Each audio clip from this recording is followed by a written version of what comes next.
whose broad stripes and bright stars through the perilous fight, o'er the ramparts we watched were so gallantly streaming, and the rocket's red glare, the bombs bursting in air, gave proof through the night that our flag was still there. Oh, say does the star-spangled banner yet wave for the land of the free and the home of the brave? She is phenomenal, okay?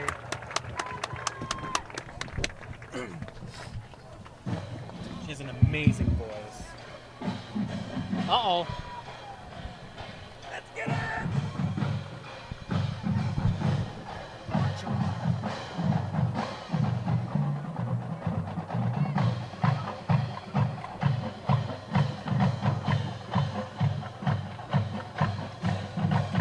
Let me see if I actually drips and catch it.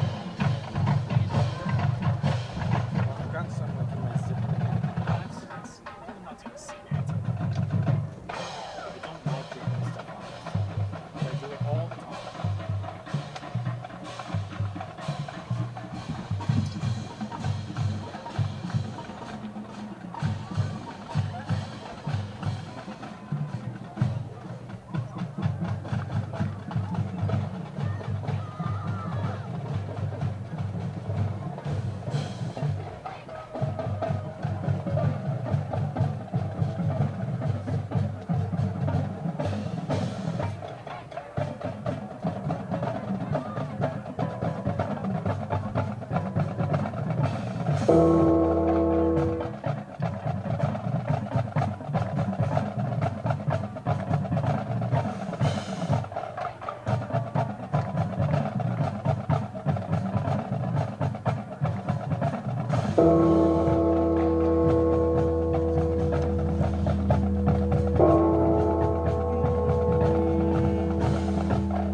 On this pleasant Friday night from Washington Terrace, Utah, we welcome you to the Rewind Sports Network and our coverage of the UHSAA playoffs, presented by Heidemann and Associates. Tonight, the Alta Hawks travel to the north to take on the Bonneville Lakers. With my broadcast partner, the Brown Bear, Brian Brown, Alexander Timberlake, joining you from the top of the press box here at Bonneville High School.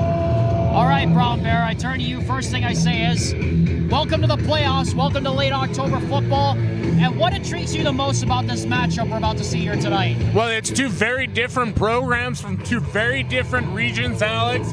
They've taken two very different paths to get here tonight. Like you said, it's the playoffs. This is the best time of year. It's the best time to come out and watch a football game. And I think you're going to see a real intriguing matchup, as you said, between an Alta Hawks team that's in a little bit of a rebuild mode and a Bonneville Lakers squad that is still working to try and find some identity. Yeah, you said it about Bonneville. 26 seniors graduated last year for head coach Johns Alfuvai. Still managed to get 3 wins on the season, but Brown Bear, looking at their game last week against Box Elder on Wednesday, they really let one slip away late because they had a lead late in that game against Box Elder. They were up in that game, a lot of momentum, and Cole Luders played great. 4 touchdowns, 335 yards passing. You have to feel Bonneville's going to be coming into this game feeling like they let one slip away last week on senior night. And you always want to carry the momentum into games like this, right? You don't want to have that bad aftertaste of a loss in your mouth if at all possible. But really for a young, and at this point, I don't know what we can call them inexperienced because they played a full season, right? But for a young team, you really want to try and build that momentum going forward. And really for a program that, you know, a little bit of a personal side note, my junior year was the last time I was up here at this field, and we actually lost to Bonneville in the playoffs, so some nostalgia for me tonight. But this is a program that's always been consistent, always competed, and you mentioned last year losing 26 seniors and a team that I think surprised a lot of people across the state, and you want to try and continue that culture in your program. And so for the Lakers, it's a big game outside of just being the playoffs. It's about putting your stamp out there, putting your team, your squad back on the map. And of course, coming on the other side here for Alta, of course, Josh Dodge, our cameraman, and I were there on opening night when they almost lost to Juan Diego. They're going through a rebuild, as you said, Brown Bear.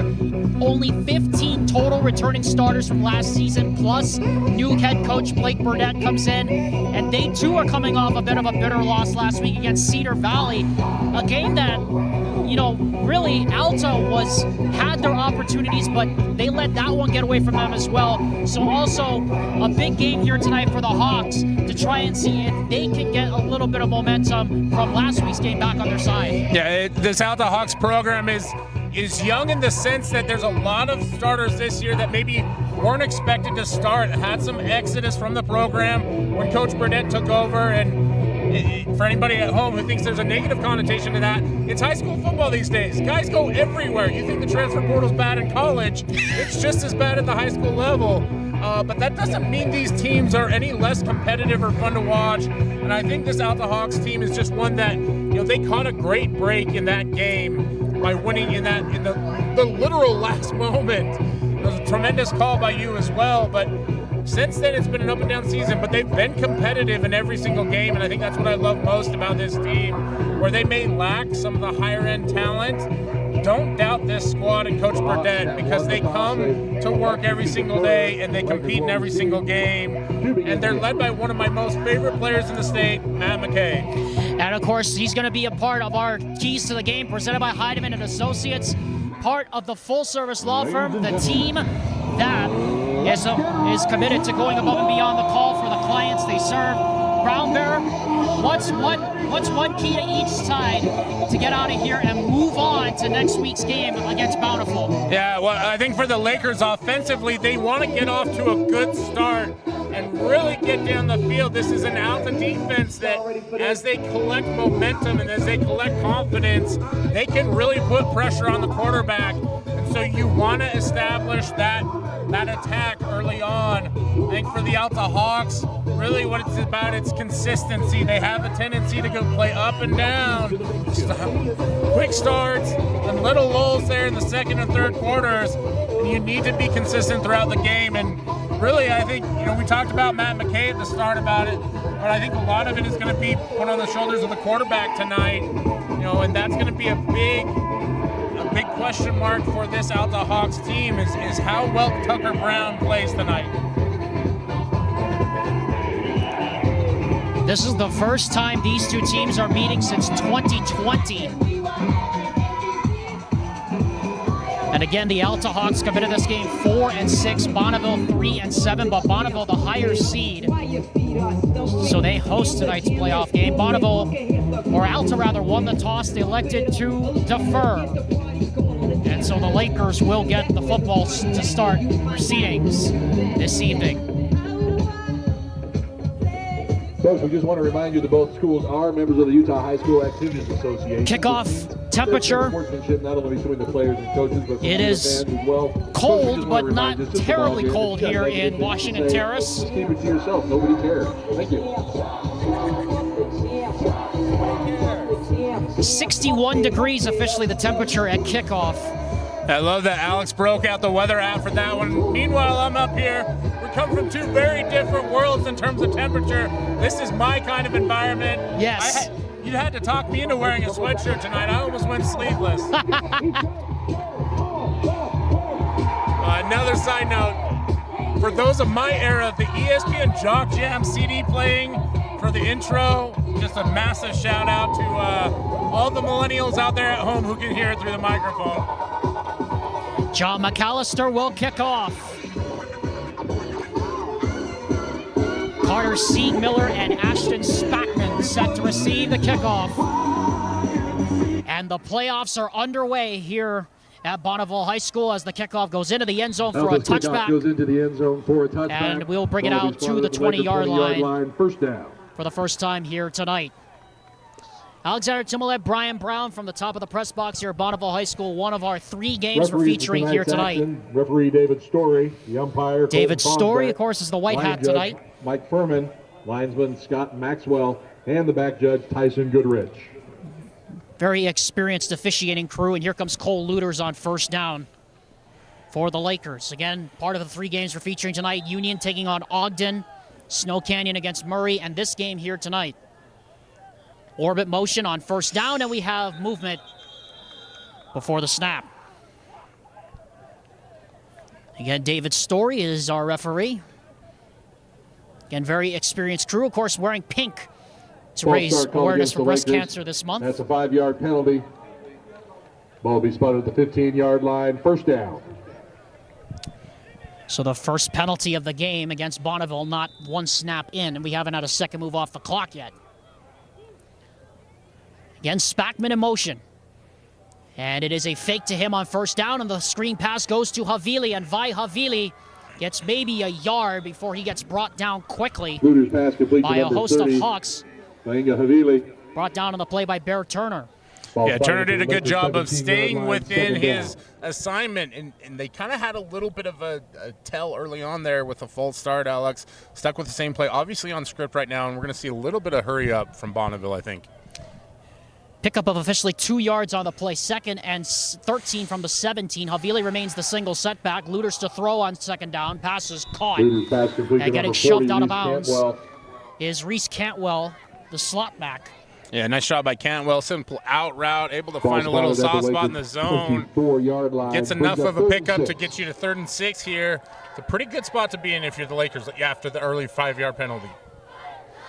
Again, the Lakers' offensive coordinator is Lance Minmaw, and he's going up against one of the best defensive coordinators over the past decade or so in 5A, in Joe Tuha for Alta. 3rd down and 6 now from the 24. Man goes in motion. Havili out to the flat. 5 into the pattern. They twist the front. Luters with time. Throw. That is complete to Ashton Spackman. And Spackman, who had almost 200 yards receiving and 4 touchdowns last week against BE, has a first down for the Lakers. Yeah, you can see the threat that Spackman provides. He's not a super big receiver, but he finds the open spot. Nice job of protection, even though there was a twist, a little stunt there from the Alta defense. And the Lakers able to convert the first down. 1st and 10 now from the 36-yard line for the Lakers. Under 11 minutes to go, just underway here in the first quarter of this first-round game in the 2024 UHSAA 5A football playoffs. Winner moves on to face the Bountiful Redhawks next week Friday at Larry Wall Stadium. Luters to throw on first down. Quick pass. That is complete. And getting knocked out of bounds after a short gain is Briggs Taylor. Riker Ellis able to knock him out. Now you can see that Bonneville has the same idea I did, where you want to work those sidelines, make those safe, easy throws, and move the football. Alta right now content to give up those 4 or 5-yard gains. We'll see how long that lasts as Bonneville's approaching midfield.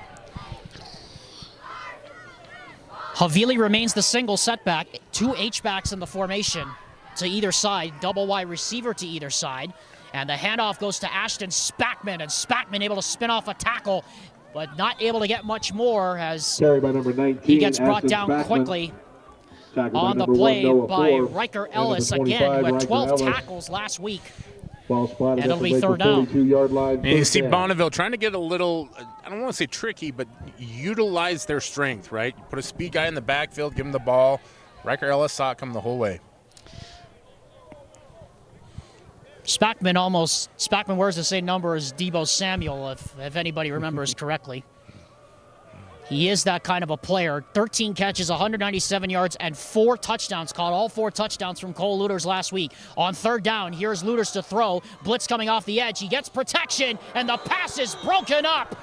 Intended for Spackman, and right on cue, he gets clobbered by Noah Forbes, the nickelback, and it's 4th down. Yeah, Noah Forbes has done a good job all year being a versatile player. He's actually coming from depth on that one, where he's almost at the safety position.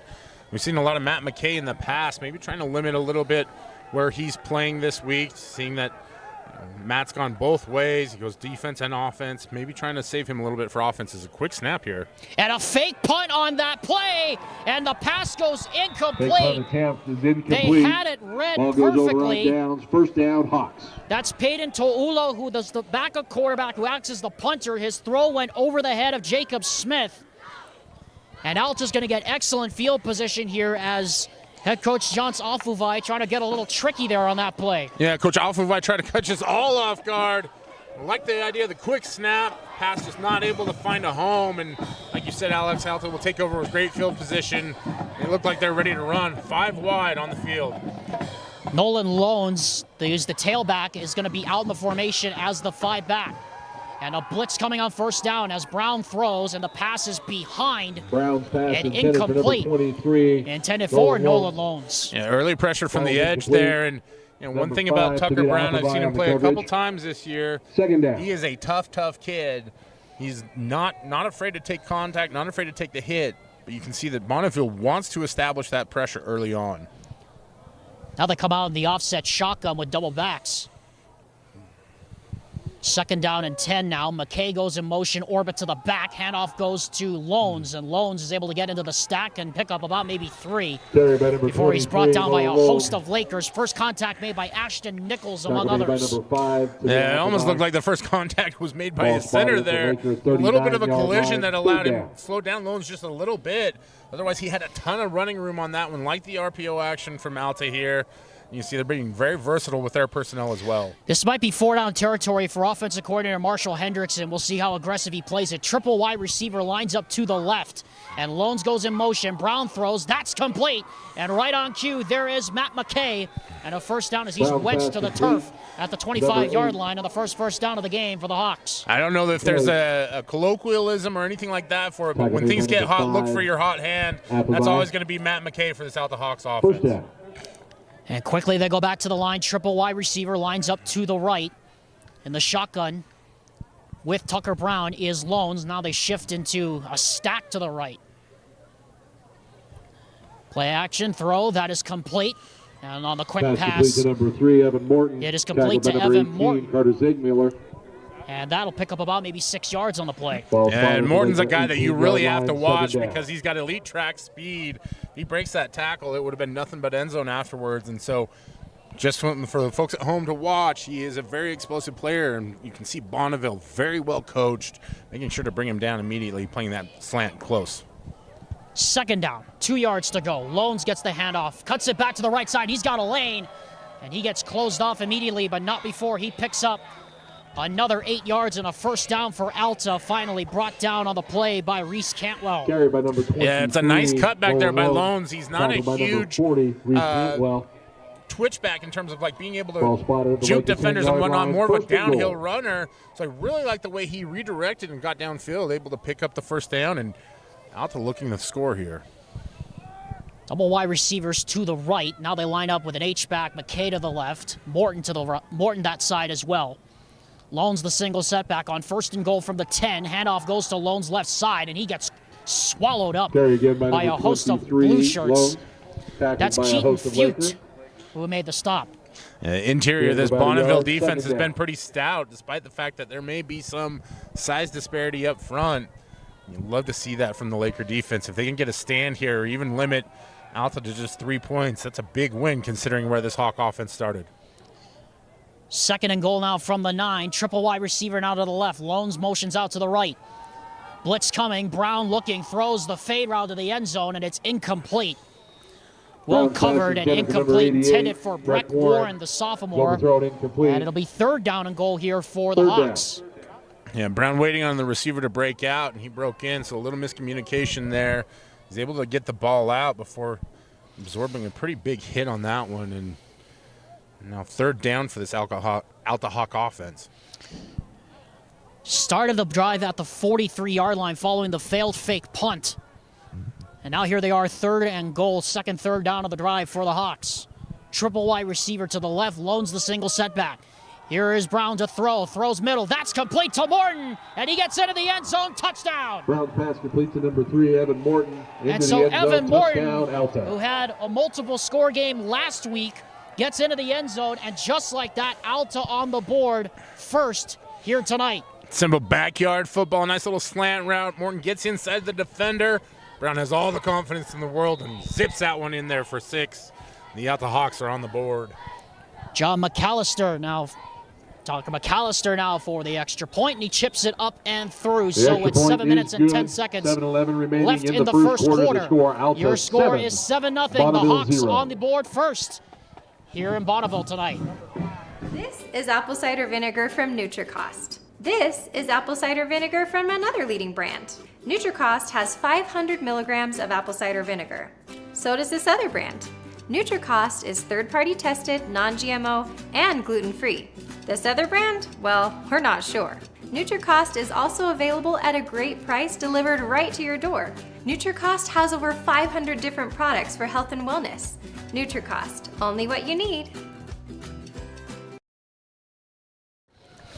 Like to thank NutriCost for its sponsorship of the Rewind Sports Network and our coverage of the UHSAA playoffs. 7-0 in favor of Alta. In this matchup between the Hawks and the Bonneville Lakers, the winner moves on to play the Bountiful Red Hawks next week, and the loser's season is Powell. As the kickoff goes through the end zone for a touchback. It'll be a good time to remind you the Rewind Sports Network's coverage of the UHSAA playoffs continue next week at Lone Peak High School. Join Jake Hatch and Nate Carter from Knight Stadium as the Lone Peak Knights host the Harriman Mustangs. Coverage starts next Friday night at 6 p.m. on the Rewind Sports Network, your home for the UHSAA Championships. As the fighter jets pass overhead here at Bonneville High School, we're about a stone's throw away from Hill Air Force Base here in South Ogden, officially the suburb of Washington Terrace.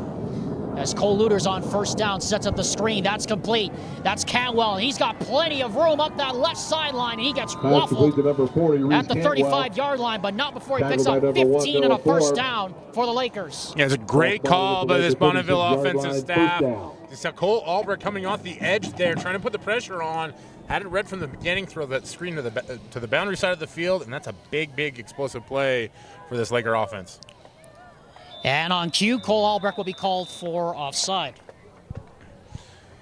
Albrecht. Offside. Yeah, David Story is our referee. Sorry about that, Brown Bear. Go ahead. 5 yards. I was just going to say, Albrecht, one of the better pass rushers in 5A. You can see he's trying to get off the ball, create some pressure. And Alta didn't like the way that Bonneville started that first drive. They were able to move the ball really efficiently, just stalled out once they got to about this point.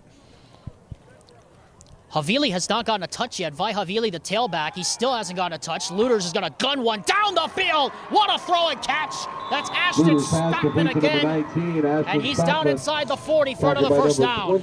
Well, you see Spackman's got those pink gloves, makes it easier to see him. And he's able to wiggle his way open, almost like Julian Edelman in that respect, right? You compared him to Debo Samuel. He's already got a great resume from both of us. Great catch. That's a name I haven't heard in years, Brown Bear, Julian Edelman. Should be in the Hall of Fame, by the way. Still don't know why he's still not in the Hall of Fame, but that's a conversation we'll have for another day. 1st and 10 for the 35.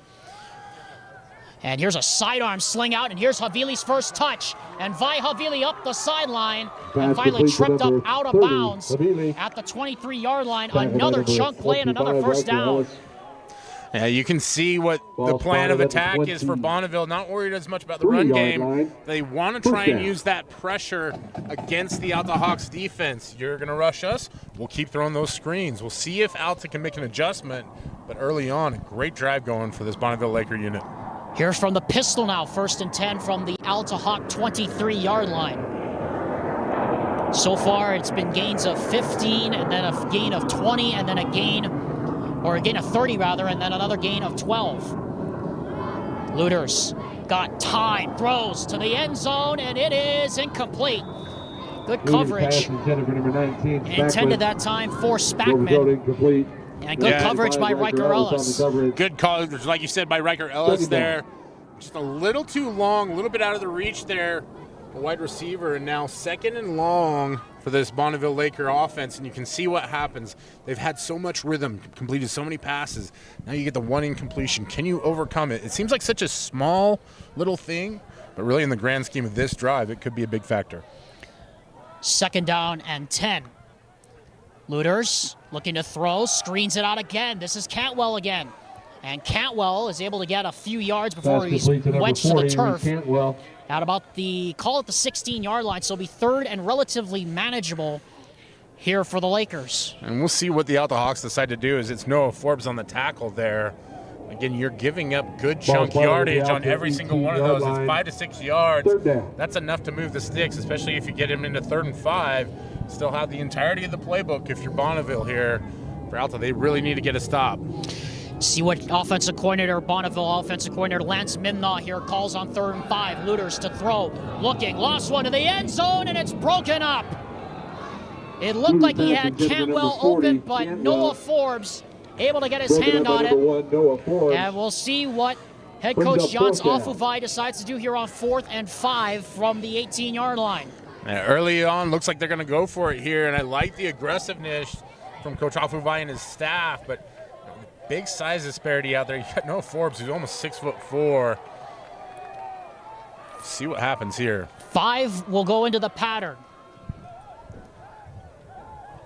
Remember, Bonneville tried to convert a 4th down fake punt, and they failed earlier in this quarter. Now here, 4th and 5 from the Alta 19. Looters to throw. Looters gets pressure. Looters fires into the end zone. It is complete for the touchdown. Brody Willis comes down with the pass, and the Lakers answer right back. What a job by that Bonneville Laker offense. You see Looters rolls outside, throws up the prayer, and it is answered in loud fashion. That's a touchdown for the Bonneville Lakers as they pull it even almost, pending this PAT. What a response, too, from the Lakers. Kick is up, and it is good. And Brown Bear, you called it, 7's on the board with 4 minutes and 59 seconds left to go here in the very first quarter. Get comfy, folks. We got playoff football going here in South Ogden, Utah. Your car carries you and those you love through the days and years. It deserves the best care you can give it. At Burt Brothers, we can help with that. We've been doing it better than anyone else since 1991, and we'll keep doing it to get you through all the important moments on life's roads. Because cars are more than how we get from here to there, they're how we get from there to here. Find your nearest store and discover special offers at burtbrothers.com.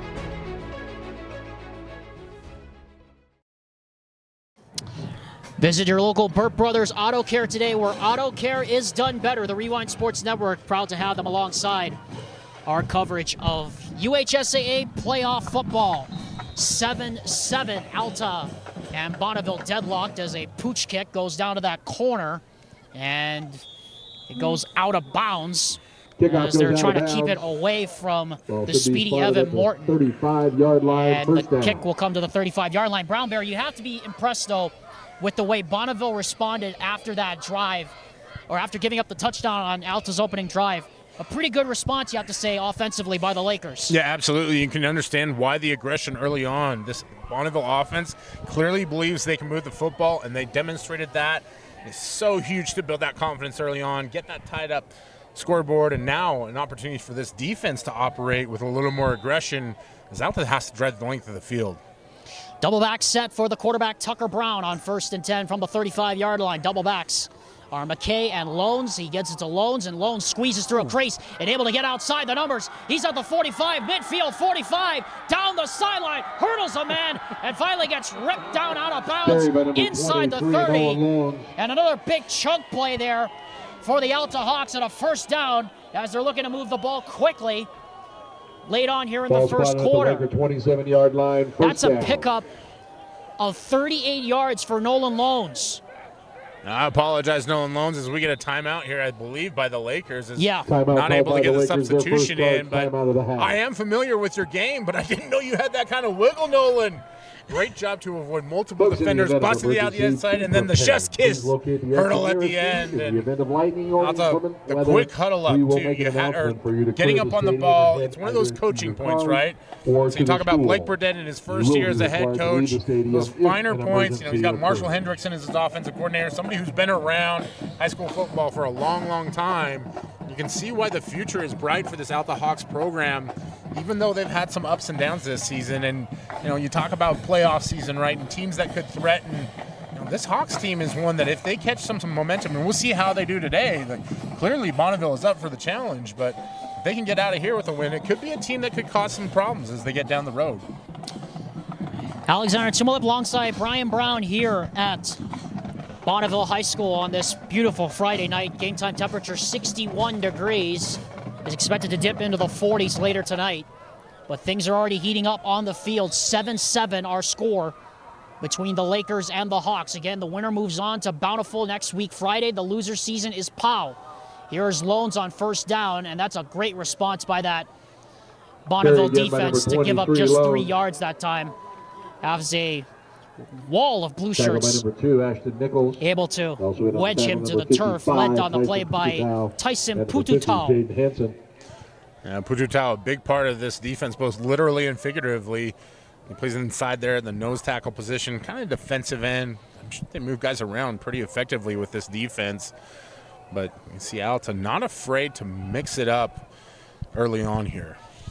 Second down, call it about 7. Officially 6 from the 24-yard line. Here's Loans again, and Loans this time is going to get blown up in the backfield. Pututau along with Cantwell. Or rather, check that. That's actually Jaden Hansen, the edge rusher. And it'll bring a third down on a loss of 2 yards. And big Tyson Pututau in there again, anchoring this rushing defense. And great job of just making a mess inside, not allowing anywhere for the Loans to go, and loses yardage on that one. And now Alta faced with 3rd and long, has some decisions to make here. Always have to look for the man in the pink cleats, Matt McKay. Loans goes in motion, and Brown looking his way, looking to throw, throws it up the sideline into coverage, and incomplete, well covered. Intended for number 88, Breck Warren. For Breck Warren, and now it's decision time here for Diesel City on the coverage. Brings up 4th down. Alta, and they're going to bring in the field goal unit led by John McAllister. Yeah, an interesting choice there to go deep and trying to get outside with your speed, right? If you're the Alta Hawks, you're really confident in this wide receiver group. Felt like they had an advantage there, just not able to connect early on. And Tucker Brown, one of those players that really starts to settle in as the game goes on. Look for him to maybe connect on that one later on. 43-yard attempt for McAllister. Good snap, good hold. The kick is up. And it is good. And so with 3 minutes and 21 seconds to go here in the first quarter, the Alta Hawks retake the lead. It's 10-7. Now the lead over the Bonneville Lakers in the first round of the 5A UHSAA Football Championship. Commercial to recreational truck accessories, Mountain Land Truck Outfitters has got what you need. Flatbeds, spray and bed liners, lifts and leveling kits, wheels and tires. Mountain Land Truck Outfitters proudly uses a brand you know and trust. And with our experienced, knowledgeable, and friendly staff, your visit here will be informative and enjoyable. Stop into our convenient location in Provo at 265 South 100 West or call 801-225-4637 to get a quote for your fleet or individual truck. Mountain Land Truck Outfitters.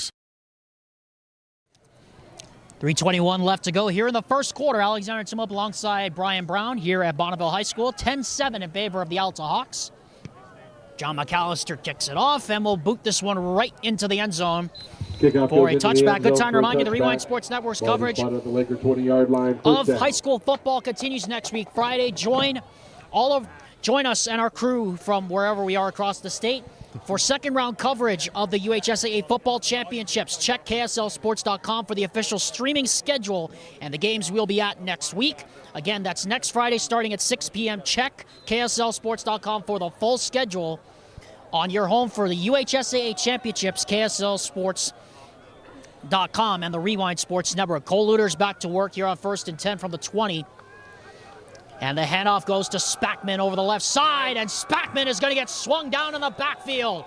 No one Massive fooled on the tackle play. on the Cole carry. Albrecht. You mentioned Loss his of a name double. earlier, Brown Bear, and there he is again. Yeah, you can understand why he is so aggressive at the point of attack. It's because the risk versus reward is so high with him. Able to get a TFL there.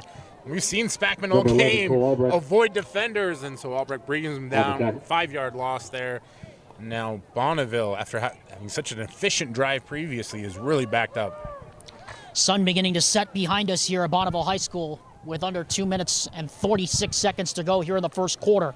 5 into the pattern for Looters. He's got time, and the throw into traffic is incomplete. Pass intended for number I think he was 22, looking Tyler Cole. for Havili for the tailback, Ball's but Havili incomplete. went one way, and then he threw the other way, and it'll be Third third and long.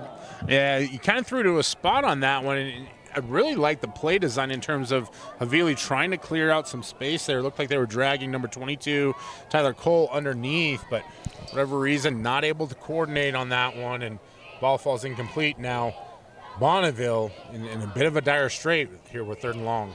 Both teams combined 4 of 7 of third downs in this quarter. Very impressive. Looters on third and long. Play action. Drops the pass. He's got time. Fires a dart out to the sideline, and it is Pass dropped. complete to number 22, Tyler Cole. They're going to say it's an incomplete pass. Nope. Looked like there was Called a incomplete now. bobble on the sideline, and so it would have been short of the first down anyway. Ellis made the hit on Tyler Cole. Now they're going to have the Zebras are going to have a conversation, and here comes David Story in from the backside. Again, it would have been short of the first down anyway, so they're going to say it is a catch and fumble out of bounds, but it's going to be fourth down anyway. And again, another decision here for offensive coordinator Lance Mimma and head coach John Zafuvai. Looks like they're going to go for it again. Wonder if they might try to draw Alta offside here. Remember, Juan Diego did that to great success against the Hawks on their opening night. 4th and 2 from the 28. And they're going to go for it. Actually, it's going to be a pooch punt by Looters. And this is going to get a great bounce. And Looters' punt is going to die right at the 21-yard line. So that is officially a 57-yard punt by Cole Looters and no return. Yeah, what could have been a really critical call there is the referees, again, as you mentioned, ruled the catch, ruled the fumble out of bounds, which it turns into a bit of a moot point as Looters does a great job with the pooch kick, able to pin this out the Hawks offense, really flip the field in essence. But that would have been a really bold play to go for it, and you're so deep in your own territory there, and this Alta Hawks offense has been very proficient so far, 2 for 2 in terms of scoring on drives. That would have been their second fourth down conversion. They already had 3 in this quarter already, as we have a penalty flag, and we're going to have an offside called against Bonneville as somebody jumped into the neutral zone at the snap. Yeah. Talked about it at the beginning of the broadcast, right? This Bonneville Laker team wanted to get off to a fast start. False start, too. Probably keep those out of the You keep those out of the equation, Brown out of Bear, the equation, yes. yeah. But we're seeing it early on. This defense wants to try and lock up the run game, force Alta into the pass game. Maybe you hope for some incompletions here.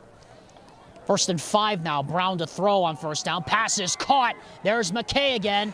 And it takes 3 blue shirts to finally get him to the turf. Matthew McKay, tackled by number 8, Daniel Park, the free safety, came up to make the stop, but not before McKay has another first down. And Daniel Park looked like he was bringing some heat with him as well. And McKay had a collision there at the point of attack, but McKay ultimately wins that one as he converts for the first down. From the 35 now, 1st and 10 for the Hawks.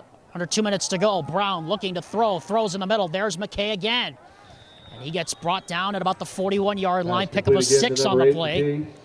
And that'll bring up 2nd and 4. And you talk about the various abilities. One ability that's really critical is consistency. It's something that Matt McKay exudes in everything that he does. And you see, he's been all over the field. He's been in the backfield. He's been in the slot. Sure-handed. And it's just a 6-7 yard pickup, but really what it does is it just keeps it out on schedule, allows them the entirety of the play call sheet. 2nd down, 4 yards to go. Ball at the 41-yard line for Brown and co. Brown, a 4-man rush, throws out to the sideline for McKay. Trying to bring it in with one hand, but it was just a little bit too tall for him. And it'll bring up another third down. Just out of reach. That would have been a rewind top 10 moment for sure. Yeah, sure The would have. fingertip, one-handed catch. You see Tucker Brown just a little bit off early on here. It's just a little long with his receivers, and that's something that as the second quarter starts to take over here. We got about 1:18 left in the first. Expect him to improve on that touch just a little bit. Already the fourth third down Alta's face. They bring extra throw. That is complete. And that's McKay, and that's a first down as he gets to midfield. To number 8. So 3 completions on this drive, all to Matt McKay, and all first downs. And Alta's been really efficient with that slant route. You can see it's been multiple. It got scored on the touchdown with Morton, converts the first down there with McKay. You see this Hawks offense is very confident in that on third down. We'll see if Bonneville comes out and tries to make an adjustment, either trying to get someone in the lane or putting more pressure on the quarterback. 10-7, Alta leads here as we approach a minute to go here in the first quarter. From midfield, Brown, play action, throws. That is complete. There's Morton, but he gets planted Pass complete to number over the 3, middle. Evan Morton. Brought down on the Tackle play taken by the number backup 18, quarterback, Carter Siegmiller. Well But it's a spotted 5-yard at the pickup nevertheless. 44-yard The line. definition of a First down. form tackle there by Siegmiller. And whatever he gives up in size, he is unafraid to lay a big hit out there and brings down Morton before he's able to pick up more yards. See if this is the final play of the first quarter. We have less than 30 seconds left in the first 12 minutes. What's been an entertaining start. Alta shifts now into a stack formation to the right. Loans the single setback. And Brown to throw. Throws. That is complete to Morton. He's got plenty of speed. And he's able to get brought down, but not before he picks up a first down. That's Siegmiller again. At a first down at about the 32-yard line. Yeah, Alta's going to try and go quick here, especially with the clock at about 14 seconds. Did stop with the first down. We'll see if they wind it here. But a great job by Morton to secure the catch and try to get upfield. A little bit of indecision there, whether they want to go inside or cut back outside. Maybe cost him a few yards, but nevertheless able to convert and puts Alta into scoring position here. From the 32 now, 1st and 10 with 14 seconds left. Loans the single setback. Triple wide receiver lines up to the right. Brown to throw. Extra man on the rush. Swings it out in the flat. Loans has some room. Loans trying to get to the sideline, and he gets bumped out of bounds. To number 23, At about the Nolan 25-yard line with 7 seconds left. Forced out of bounds. And I think Alta probably will get one more playoff here in the first quarter, up by 3. Yeah, I think they will as well. One thing to note for the viewers watching at home, no play clocks on the field, so quarterbacks will have to be aware, watching the official count it down at the very end there. You see. Oh, we got a man down. I think that's the center. That's looks like it's Sterling Tuilupe. No, that's not Tuilupe. That's actually Justin Hopkins, the left tackle. It might be down here for the Alta Hawks. Good. Lakers would like to thank our athletic trainer, Dax Mitchell, and Intermountain Health for their time and effort in working with our athletes as well. Actually, one of the backup tackles in there here at Bonneville High School and anyone who competes here. That is getting off the field rather gingerly. So 7 seconds left here in the first quarter.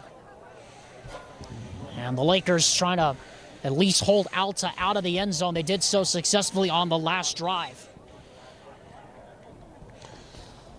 And the speed at which he was able to get up and get off the field makes you wonder if maybe that's something he's been battling on a little bit as they go to the sideline, and they'll tend to him.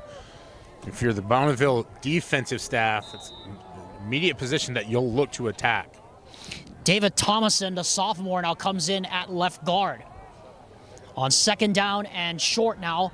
Here's the throw for Brown. That's complete. That is Wallen. Wallen up the sideline, and he gets hogtied out of bounds with 2 seconds left. Breck Warren. And Warren is going to have a first down inside the 10-yard line. It's 1st and goal at the 10-yard line for the Hawks. And 2 seconds left here. You have to think that Alta's going to run a play. May try to score right before the quarter. We'll see. But regardless, saw Bonneville bring the house there, especially on the left side. Great job by Tucker Brown. Sit in the pocket, find his receiver. And Warren does a great job of getting upfield and getting the first down. 1st and goal now from the 10. Loans goes in motion. And we have a flag. See what this is all about. David Story again is our referee. And the initial signal is it's going against the Hawks. Yeah. False start called against the Hawks. That'll cost them 5 yards. So back up 5 yards for the Alta Hawks. First and goal now at the 15-yard line with 1 second left here in the quarter.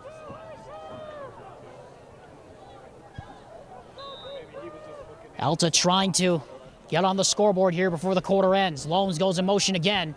And the pressure comes, and Brown looking, throws into the end zone, and it is complete for the touchdown. Pass complete to number 3, Evan Morton right over the top. Zone. There were 2 receivers in the same area, but Morton able to make the catch. And a touchdown, and the Hawks do get a big score right before the end of the quarter. It's a great job. Tucker Brown stands in the pocket, sees the receiver downfield, delivers an absolute strike, and Morton rises into the air, almost Jordan-esque, snatches it out of the sky for 6. John McAllister now for the extra point, and this will take us to the end of the first quarter. Good snap, good hold. The extra point is up, and it is good. And at the end of 12 minutes, Alta off to a fast start here this evening at Bonneville High School. 17-7 is your score. The Hawks will kick off to start the second 12 minutes when we come back on the Rewind Sports Network. Moving mountains takes more than muscle. It takes commitment through the comfortable, the uncomfortable, the starts, the stops, the sunny days, the stormy days. Here at Salt Lake Running Company, rain or shine, we've got you.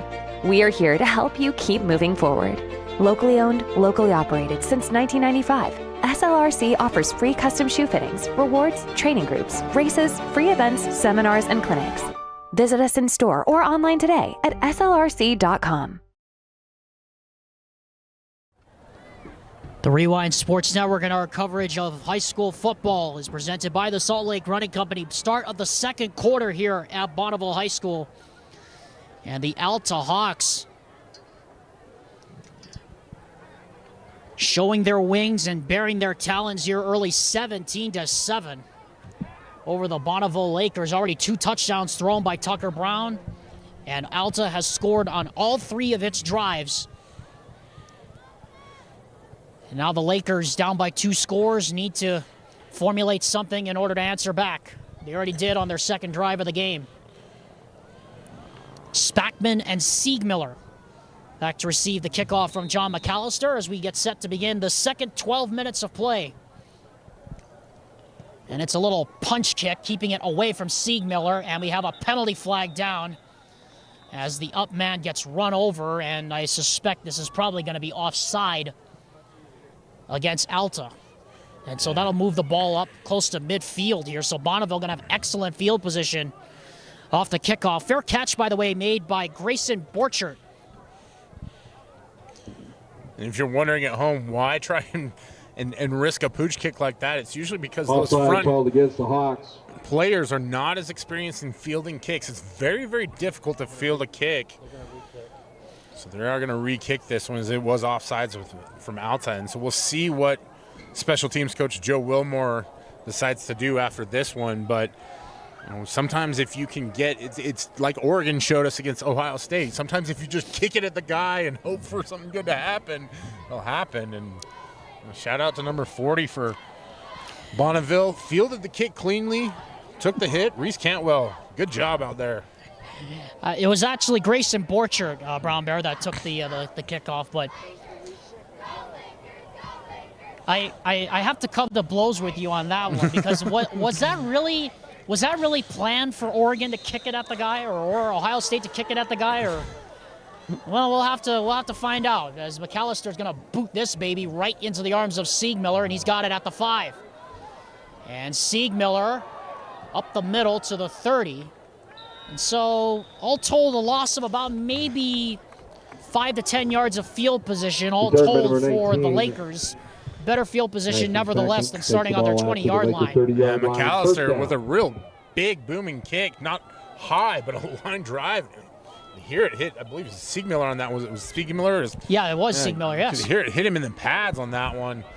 And to your point, Alex, this is, that's what I love about high school football is it's a place where you can really experiment with different things. And that was part of the whole Oregon conversation was that Dan Lanning had just handpicked an idea that happens at high school all the time. You just kick it at a player, hope that they fumble it, and see if you can get the ball back. But all goes in favor of the Hawks right now.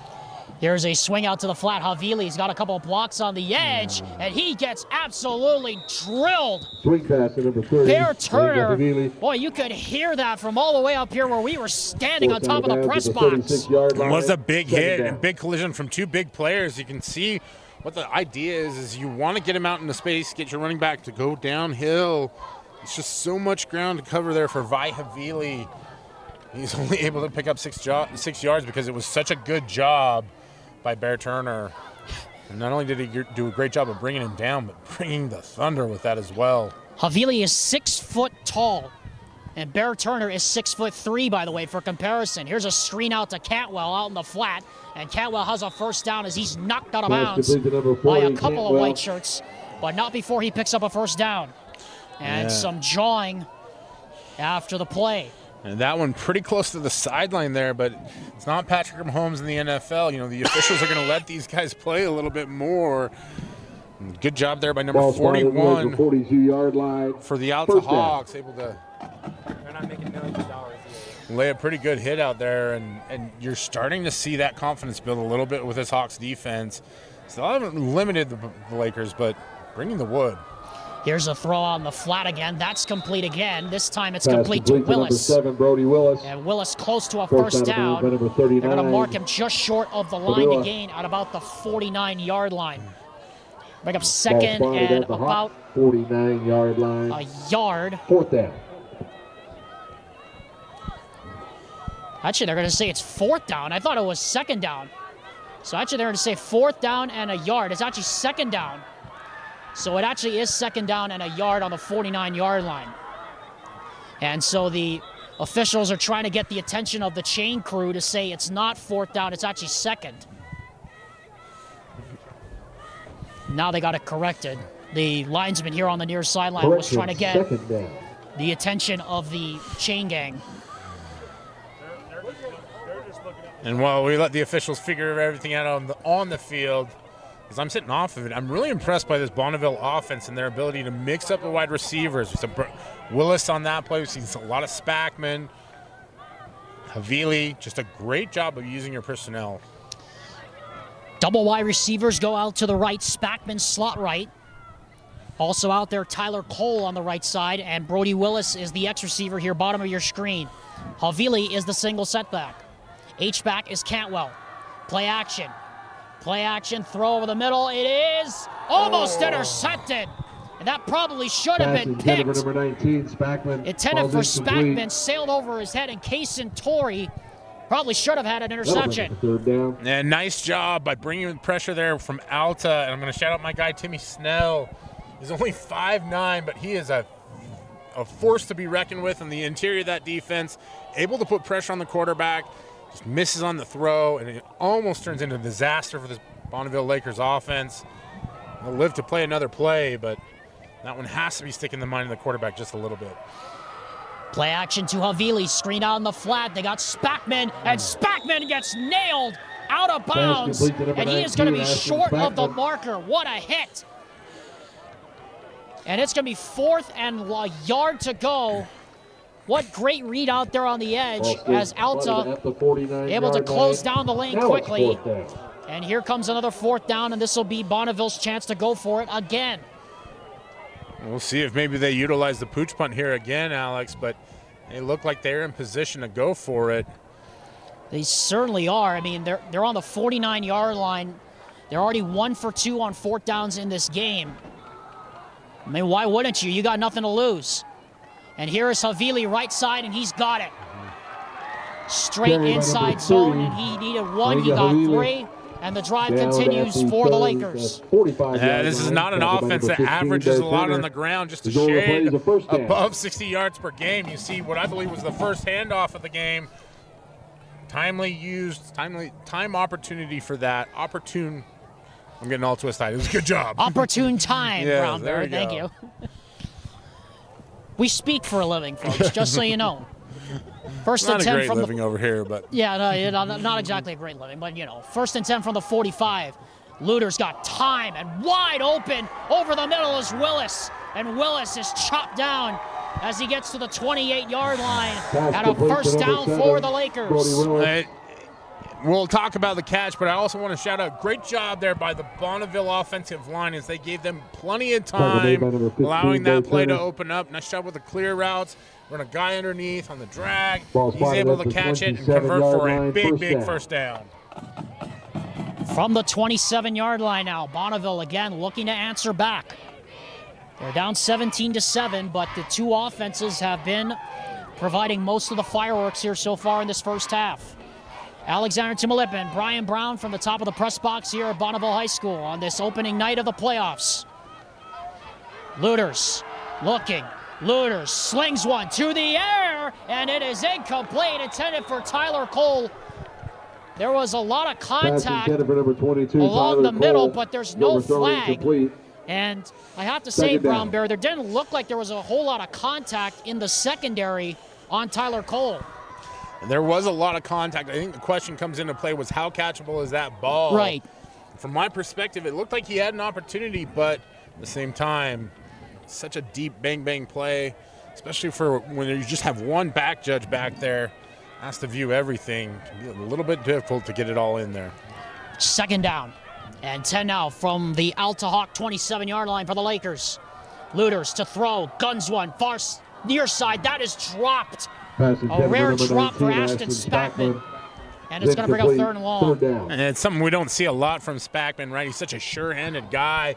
Just got a little twisted up, a little behind him there, not able to reel it in. And for the Alta Hawks, it's a sigh of relief because anytime Spackman gets the ball, he's a threat to make good things happen. He lines up slot to the left, so you just feel like he might get the ball here on this third and long. And this could be four-down territory for the Lakers to see how aggressive offensive coordinator Lance Mimnaugh plays it. On the other hand, what does Joe Tuha have up his sleeve here on 3rd and 10? They bring just 4. Luters again with time. Guns it over the middle. And again, it's in and out of the hands. And intended that time for Cantwell. Ball's incomplete. And now it's 4th and 10 here, Brown Bear. And you're kind of in no man's land if you think about it from the 27-yard line. Uncomfortable field goal range. And a little bit too long to go for it on 4th down. I feel like you got to go for this. Yeah, it'd be almost a 44-yard field goal. It's a bit of a distance outside of maybe Dylan Curtis at Murray, who can get him from 63. Right. 4th and 10 for the Lakers. They are 2 for 3 on 4th downs in this half. The only one they didn't convert was the fake punt. And they scored a touchdown on their other one. Luters to throw. Pressure coming. Throws up the middle. And it's incomplete, intended for Spackman. And it's a turnover on downs. And what was a promising drive for the Lakers stalls out inside the 30-yard line. Yeah, you can see the pressure from Albrecht there on the edge. He's able to get to the quarterback that time. And just not able to step through on the throw and deliver a ball. And fortunate turn of events for the Bonneville Lakers as the ball goes over on downs. And with 9:06 left in the game, Alex, plenty of time here for the Hawks to try and get another score up the board, already leading 17-7. It has been all Alta for most of this half. They've scored on all 3 of their drives here in the first half. Brown from the shotgun, looking to throw on 1st down, fires it into the flat. That's McKay trying to cut it back to the inside, trying to look for some friends. And he gets chopped down across the 35-yard line at the 36. Nice job by McKay to shake the early defender and then cut inside and get upfield. He's not a super twitchy wide receiver out there. He's a big, strong, physical runner. And so you see him cut back in the inside, like you said, looking for friends. Really the kind of friends he's looking for is Bonneville Lakers to go and hit. 2nd down and a yard now from the 36. Loans remains the single setback, and we have a flag. And it's going to be another offside against the Lakers. It looks like the Actually, they're going to offside against Alta, but against the original signal was against Alta. So yeah, you're right, Brown Bear. So apparently somebody was lined up on the line of scrimmage. Alta was in the neutral zone. That'll cost him 5 yards. So back it up 5 yards. So that's the 4th penalty of the first Still half second down against the Hawks. And what was a 2nd and 1 will now be made a 2nd and 6. And this is something that's plagued Alta throughout the season, is just little tiny mental errors. And it's just a simple thing. When you're a wide receiver, just look over at the official and make sure that you're on the line of scrimmage. Cost you 5 yards. 2nd down, 6 yards to go now, following the penalty. Brown from the shotgun. McKay goes in motion. Now makes a triple wide receiver to the right. Looking is Brown to throw. Throws on the middle. That is in and out of the hands. Pass intended for number 3. Intended for Morton and dropped on the play. Good hit by Tyler Cole. And now a 3rd down here, and a biggie here for the Bonneville Laker defense here, Brown Bear, to try and get Alta off the field after the sudden change. Yeah, it's a nice job by Cole to be in position there, but that's a catchable ball. We're starting to see a little bit of that lull from this Alta Hawks team that we talked about. Just things have been clicking so well, and you take your foot off the gas just a little bit, and it starts to rattle. And for them, this is a big play here on 3rd down, as we saw new left guard there running into the field late. Timeout called by Alta, their first charge timeout of the by half. the Hawks, and we'll take one with them as But well. we do Big have a 3rd fairly down. heavy halftime show. We've got Lakettes, cheerleaders, and big 3rd down coming up for Alta here on the other side of this break. So we'd ask that you Commercial to recreational truck accessories. Mountain Land Truck Outfitters has got what you need. Flatbeds, spray and bed liners, lifts and leveling kits, wheels and tires. Mountain Land Truck Outfitters proudly uses a brand you know and trust. And with our experienced, knowledgeable, and friendly staff, your visit here will be informative and enjoyable. Stop into our convenient location in Provo at 265 South 100 West, or call 801-225-4637 to get a quote for your fleet or individual truck. Mountain Land Truck Outfitters. Welcome back, everybody, to the Rewind Sports Network, and our coverage of the UHSAA Football Championships continues. Alexander Simulip and the Brown Bear, Brian Brown, here from Bonneville High School. Big 3rd down coming up here for Alta, with still 8:06 to go here in the 2nd quarter. They have scored on all 3 of their first half drives so far, but in danger of getting booted off the field for the first time here tonight on 3rd and 6. Brown, a little quarterback draw, and Brown is going to get the first down by just about a yard. Didn't get it by much, but he got it, and a first down. Carry by number 2. Alta quick and ready to go. It's a nice job by that staff to have 2 plays ready to go if you pick up the first down. But shout out to Tucker Brown. I hate to use the term sneaky athletic, but he is fast, and he can run the ball well. Also has a great arm. I think he's one of those younger quarterbacks that we're going to start to really see excel next season. Brown just a junior, as is most of this Alta team. Very young, inexperienced team for head coach Blake Burdett, as that pass is intended for Morton, and blown up again was Tyler Cole. Brown Bear, you said you wanted to explain the offside infraction against Alta on that last play, because I don't think a lot of people know offensive offside. Right. So you can go ahead and explain it. Well, you mentioned it earlier. It's when you're lined up in the neutral zone, and so if you're a wide receiver, that's why we see it all the time on broadcast at every level, right? They look over, they check with the side judge there. We can just see it just right now as I believe it was Warren just did it. Make sure he's off the line of scrimmage. It's just one of those little tiny things. Brown throws over the middle, and again a big hit as Loans gets clobbered there by Tavita Afuvai. And again, another 3rd down coming up here for the Alta Hawks. And really, I think what it is it's a microcosm of a bigger problem with this Alta team that we've seen pretty consistently, where they start to lose focus a little bit, and all that effectiveness that you have in the first quarter starts to allow other teams to get back into it. And so that's what they're trying to fight through right now. 3rd down and 6. Brown to throw. 4 men on the rush. Throws on the middle. Pass is caught for a first down. McKay again for Progress gets in the first down as Brown put it in there perfectly over the fingertips of Afuvai. Well, I love Matt McKay for a variety of reasons, but a great showcase of it right there. You see he pirouettes as he's trying to fight through multiple defenders, has the wherewithal at the very end before he goes down to reach the ball forward to assure that he gets the first down. It's the kind of headiness that you love to see from a player that used to be a quarterback, doing what he needs to do, going out to the wide receiver position to help the team be the best team that it can be. Here's a handoff to Loans on first down, and he's able to get up the middle for about maybe 3. As we approach the halfway point of the second quarter, Alta once again has scored on all 3 of their drives here in the first half. Second down.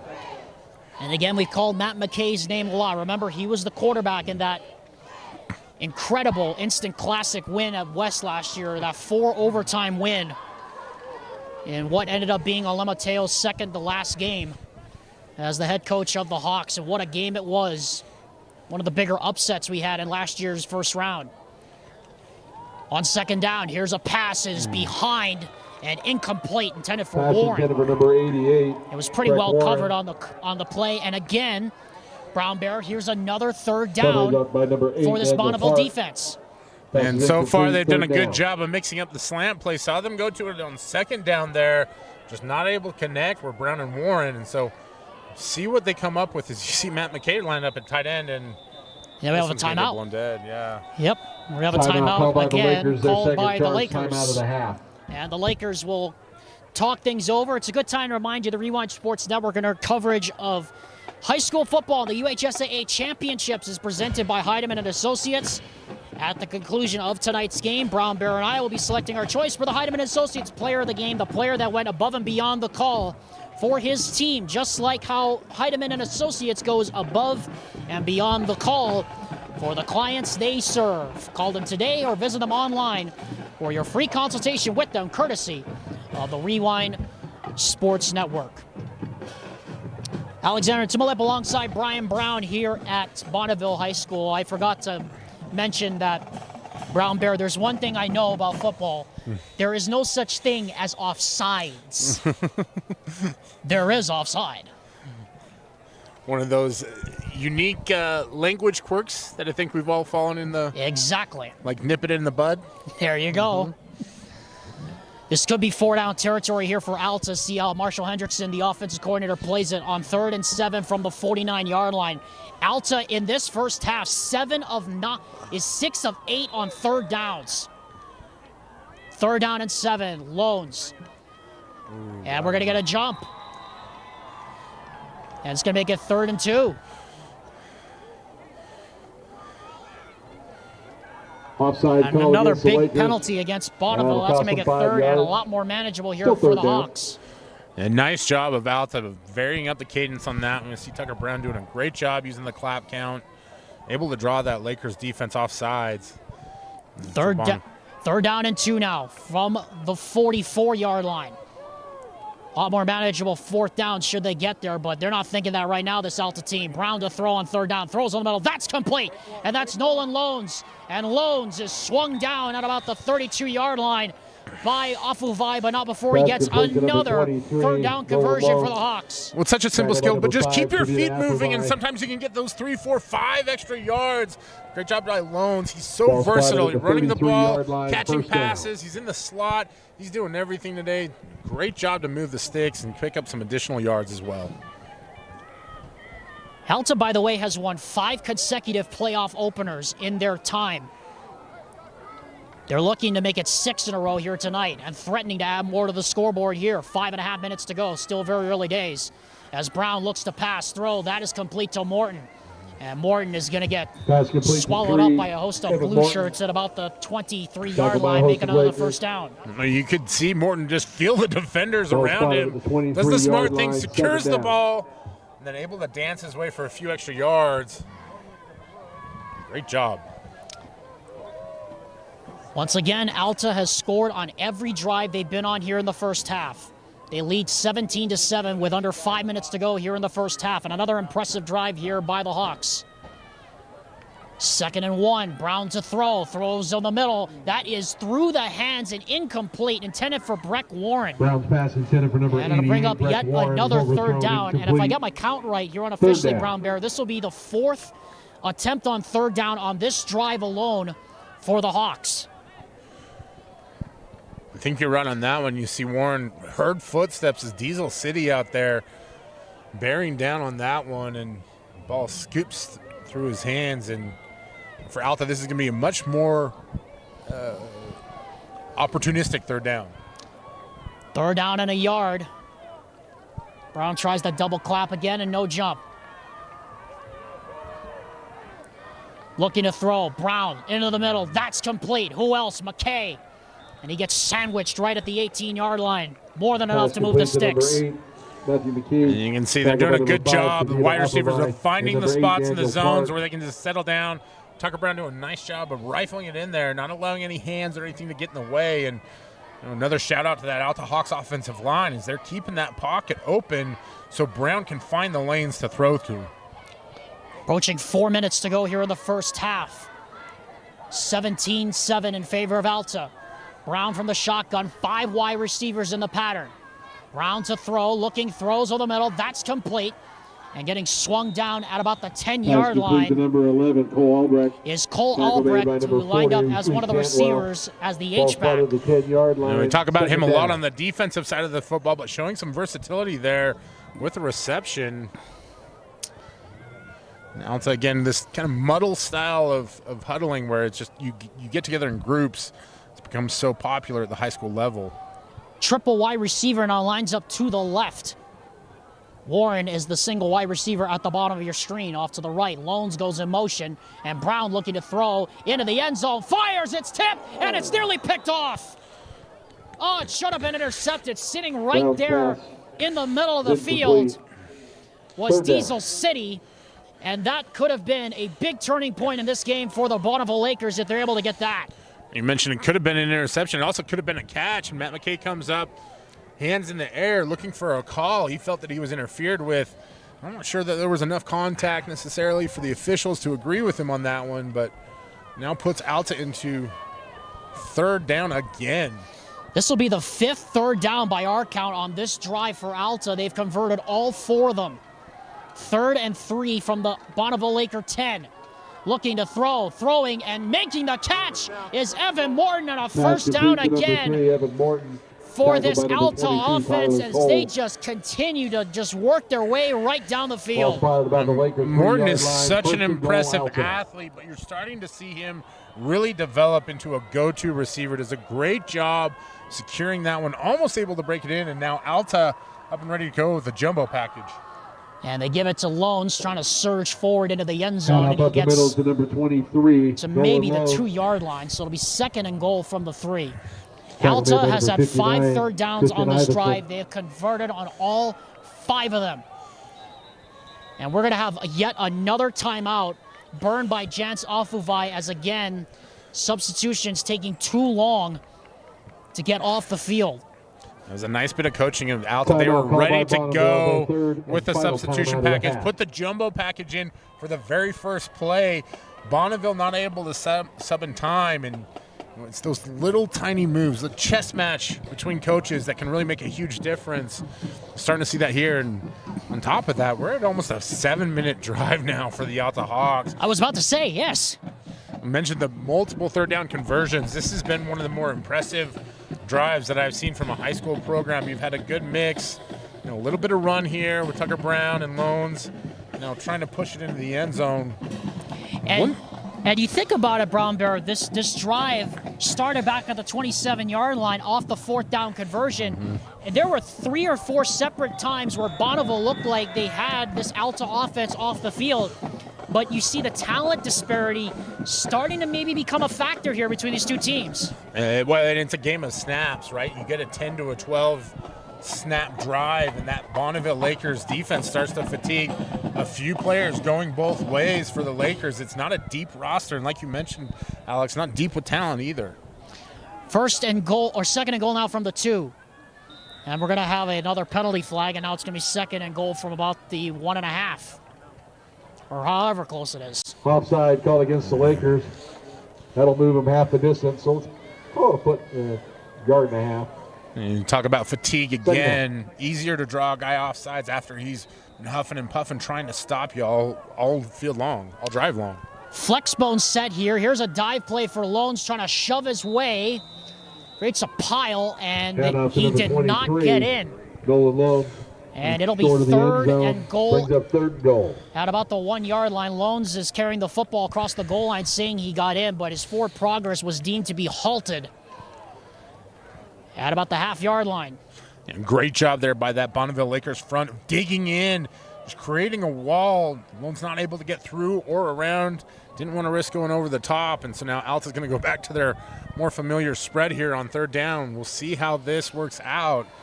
I'm a big believer that you want to be consistent when you're inside the red zone. It's a big switch. 3rd and goal from the 1. Looking to throw, and throwing is Brown, and throwing into the end zone and getting it batted around and dropping incomplete is Albrecht. And it's going to be 4th and a goal from the 1. Brown's pass intended for number 11. And now Brown Bear, now what do you do? Now what do you do here? 17-7, you got a pretty sizable lead here. I think you're in good position to go for it. And the good news is you got your regular personnel out on the field, right? And Tucker Brown made a pretty good throw. Albrecht on that one. So they're going to go for it, Alex. 4th and goal at the 1. And it looks like they're showing pressure. And they're bringing it. And the throw is batted away and incomplete. And the Bonneville Laker defense shuts the door. What a stand. First down, Lakers. Batted away, I believe, by Keaton Foot. Or it could have been by Jaden Hanson, the edge rusher. Either way, Bonneville finally gets off the field. What a stand by that Lakers defense. And you hear the crowd as loud as they've been all game long. Huge stop. And now with 2 minutes left, maybe enough time to try and get in field goal position. Maybe even break a few plays. Oh. Don't have any timeouts, as we mentioned. Like, it's been kind of a cavalcade of adaption here on that last drive, but this offense has done a good job of being able to move the football and find explosive plays. We'll see if Coach Alfred and his staff have one more in the bag. You feel like they're probably going to throw it here on 1st and 10 from the 1, and they are. Pass is caught. That's Cantwell. And he's going to get wrestled down at about the 7-yard line. Again, 2 minutes to go, no timeouts for the Lakers. Yeah, and this is always the tough part about it, right? Getting some urgency in your offensive set. Cantwell picks up a few yards, give him some breathing room, but it's the time ticking off the clock. It's almost 20 seconds on just one play. Shotgun formation again. Luters to throw. Freeman coming off the edge and just throws it away in the direction of Alphaville. Looked like there was some miscommunication on the offensive line because Albrecht came screaming in. And it's going to bring a 3rd and 5 here from the 6. Yeah, it looked like they had a screen pass set up to the wide side of the field here that was going to develop into something, but Ludens doesn't look in that direction. Looks instead to the other side. I'm not sure it was a miscommunication in the play, but we talked about them trying to hurry up. You can see just not ready to go, and for Bonneville, that's going to end up being a critical play. 3rd down, here's a pass, caught. Cantwell needs to get out of bounds. He does not. He is brought down. The clock will stop momentarily. I have no idea why Cantwell didn't just go to the sideline. He had all the sideline in front of him, but instead he stays in bounds. And now the clock's going to run. 20-yard line, first down. 1 minute, 29 seconds. Anyway, Luters is going to throw. He's got time. 4 men on the rush. He's going to launch one downfield into coverage, and it is broken up. And meanwhile, we have a penalty flag at the 20-yard line as it looks like penalty marker on the play. As it looks like we had a man that drifted downfield. We also now have one that gets thrown in late. And this could be a sideline warning against the Alta Hawks here. We'll see as the officials sort this one out, but you mentioned it. There's one penalty flag here at the 19-yard line. I agree with you, Alex. I believe this is going to be picking on one of the big fellas being too far downfield. And listen, I said all the time on my broadcast, big guys just want to give people hugs. Sometimes they just want to go find new friends. You know, we're so misjudged. They miss them, right? They just want to give them a hug. That's what we all interpret. You know, that's the thing, Brown Bear, that my dad and I always interpret holding penalties is he just wants to give the guy a hug. I've been trying to convince people of this for years, and nobody seems to believe me. So let's see what that other flag was, and it is an unsportsmanlike conduct against the Hawks. So that means it's going to be first down. Or rather, yeah, it's going to be first and short, or second and short here. And so if you're watching at home and wondering why one penalty was enforced but the other one was not, so the unsportsmanlike is an after the whistle penalty. Right, exactly. So that's why they're not able to get the full 15-yard out, because they mark off the illegal man downfield and then the unsportsmanlike. Sorry to correct myself, Josh Dodge, just to inform me it is a first down. They put the nose of the ball right at the 30, and because it was a penalty, the clock will not start until the snap. So a big break here for Bonneville. And to your point, it's usually a 15-yard mark-off, so it's easy to recognize. A little complication on that one. Right. Throw downfield, and that pass is incomplete. A lot of contact. Intended on the play for number 30. For Havili. Havili. And it'll bring up 2nd and 10 from the 30-yard line. Again, no timeouts for the Lakers, down by 10. And remember that Alta will get the football to begin half number 2. So this is a big drive here for Bonneville to at least put 3 points on the board before the intermission. And just to give folks perspective, they've driven about 29 yards in a minute. So they've got 70 more to go in another minute. Luters to throw, rolls to his right, looking downfield, throws, that is complete. Spackman got a spin to get out of bounds, and he does. That is an experienced play right there by Spackman. He gets the catch, he gets the first down, and he spins out of bounds and to stop the clock with 1 minute left here in the first half. Well, it's just great fanatical effort to spin away from the defender, keep fighting, and then be heady enough to get out of bounds. Just a great job there by Spackman, keeping this drive alive. Lakers starting to get something going here, and with a minute left, we'll see if they're able to get it across midfield and really turn this into a threat. 1st and 10 from the 41-yard line. They've gone 40 yards in about a minute from the shotgun. And we have a flag. See what this is about. Flags on the field. And David Story gives us the indication it is a false start against the Lakers. That is the 5th penalty. Still first down. Of the first half against Bonneville. And because the clock was not running, it will not incur a 10-second runoff. As they're going to reset the clock to 1 minute here in the first half. Again, a penalty with the running clock will only initiate the 10-second runoff. So officially going to reset the clock to 1 minute, 1 second here in the first half. As they're trying to get the attention of the clock operators here in the stadium. Now they have it. Now they have it fixed. 1st and 15 now. No timeouts for the Lakers. Still no clock running yet. Havili motions out to the flat to the left side.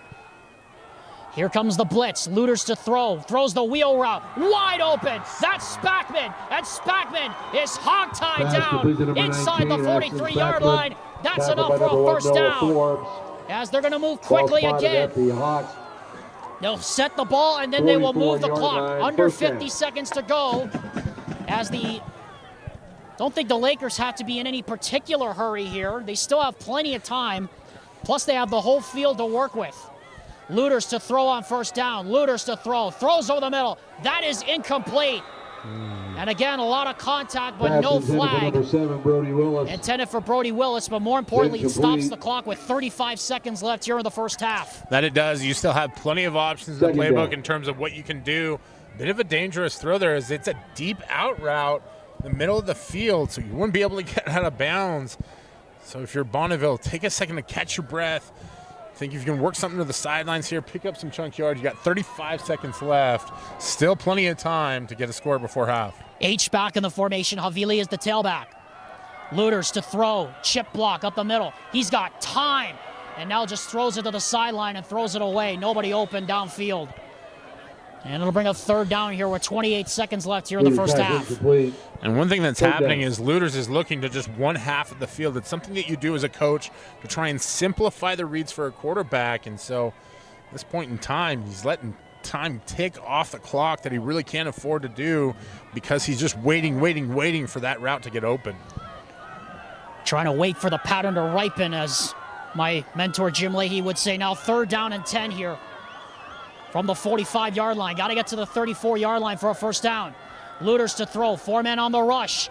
Rolls to his right. Looking downfield. Throws, and again throws it away. In the direction of Reese Cantwell. And it's 4th and 10 with 22 seconds left here in the first half.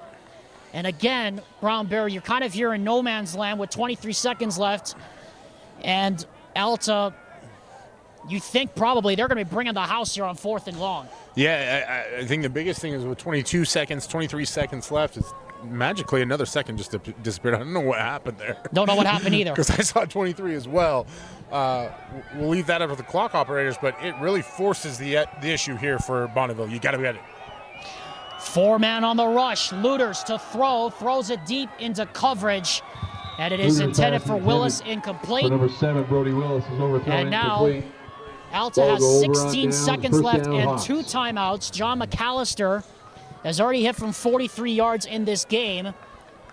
And so it would be another opportunity for Alta to get at least 3 points on the board before the intermission. Not only that, but you've got speedsters at the wide receiver position, right? McKee is a big target down the middle, but Morton a really fast wide receiver along the outside. Tucker Brown, plenty of arm strength to get it out there if you so choose. And with 16 seconds, why not take a shot? At the very least, try to get yourself in good field goal position.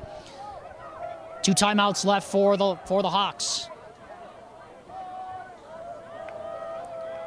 Brown to throw on first down. Pass is almost intercepted. Incomplete, intended for Morton. Intended for number 3, Evan Morton. Good coverage again. Cole closing down the angle quickly. 22, Tyler Cole. And it leaves them with 12 seconds. They've gone to that well a few times, trying to get a quick pickup there. Again, they have the 2 timeouts, so even though you're thrown in the middle of the field, you can call timeout quickly, get that clock stop.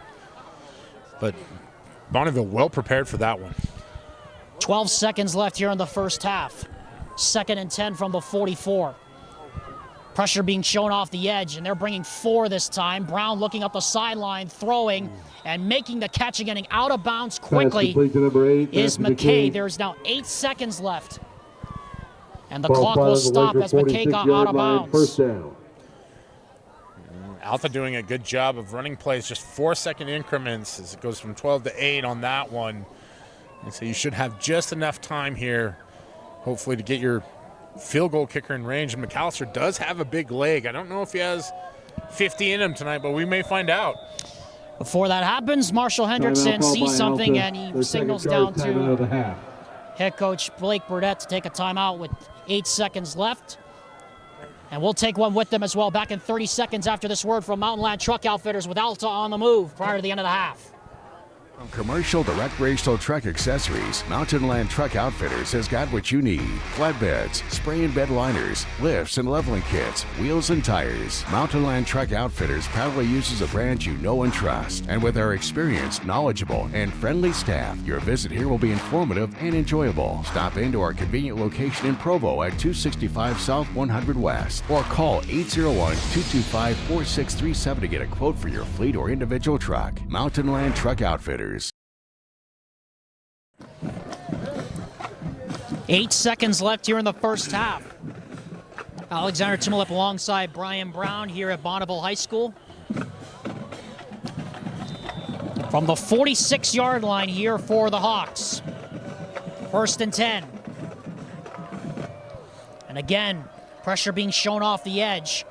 And they bring an extra man, and Brown drops the snap.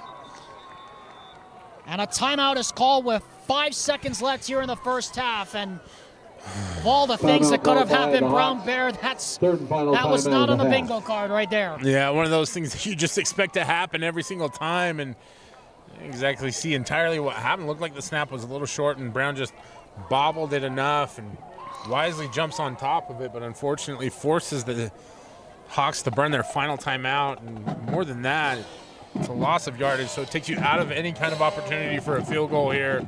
And now with 4 seconds left, you're basically calling the one play. You and I just looked at each other. We know what's coming. We know what's coming. The Aaron Rodgers Hail Mary here at the end of the first half. The Hail Aaron. Yes. Is it the Hail Aaron or is it the Hail Rodgers? I don't know what it is. I would think it's Hail Rodgers, but what do I know? I don't know anything about football. I went first name because Mary is the first name as well, but who knows? Yeah, Maybe it wasn't, you know? There you go. Anyway, 2nd and 15 now. This will be the last play of the first half, barring a penalty on the defense. And Brown is going to step up and loft one up the sideline and incomplete. There are no flags, and that will take us to the end of the first 24 minutes. The score, Alpha 17, Bonneville 7. And Brown Bear, I now turn to you, and I have to say that, you know, Bonneville has to be feeling very fortunate right now. It's only a 2-score game because, like we said, Alta's had their moments in the first half, 17 points, and they scored on all 3 of their first quarter drives, but there are 2 drives here in the second quarter. They go 3. They get stopped on the goal line, and then they fail on the Hail Mary attempt right at the end of the first half. So despite the fact Bonneville has been dominated for most of this first half, the Lakers very much still in this. And a big reason for the big 4th down stop there at the 1-yard line is they're able to hold Alta. They drove basically the length of the field, and that was a big stop, allowed them to get out of there. Finally getting a stop, as you mentioned, as Alta had scored and finished every single drive up to that point and really felt like the Hawks were in the driver's seat. Now Bonneville goes into the locker room with 17-7. Hawks, I do believe, get the ball coming out for the half. But that, right, nevertheless, it's that energy, that momentum, that little bit of belief. You know, that little bit, like I said, it was the loudest cheer I heard all night when they got the stop on 4th down, and it gives you just that much more energy to come out in the second half and duplicate it. And like you said, for the Lakers, everything is available to them here in the second half. It should be an interesting second half. We'll be back after halftime. The Rewind Sports Network's coverage of the UHSAA Football Championships continues after this. It is 17-7, Alta over Bonneville at the end of the first half here on the Rewind Sports Network. This is apple cider vinegar from NutriCost. This is apple cider vinegar from another leading brand. NutriCost has 500 milligrams of apple cider vinegar. So does this other brand. NutriCost is third-party tested, non-GMO, and gluten-free. This other brand? Well, we're not sure. NutriCost is also available at a great price delivered right to your door. NutriCost has over 500 different products for health and wellness. NutriCost, only what you need.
UCCU, we'll provide you with a low-rate line of credit that makes it easy to access the equity in your home with no fees or closing costs. Simply complete an application on your phone or computer and select the low-rate option you prefer. And then sit back and enjoy the peace of mind that comes from knowing you have a low-rate line of credit. Ready for whatever life throws at you. To learn more or start your application, visit uccu.com or stop by any branch. From commercial to recreational truck accessories, Mountain Land Truck Outfitters has got what you need. Flatbeds, spray and bed liners, lifts and leveling kits, wheels and tires. Mountain Land Truck Outfitters proudly uses a brand you know and trust. And with our experienced, knowledgeable, and friendly staff, your visit here will be informative and enjoyable. Stop into our convenient location in Provo at 265 South 100 West or call 801-225-4637 to get a quote for your fleet or individual truck. Mountain Land Truck Outfitters.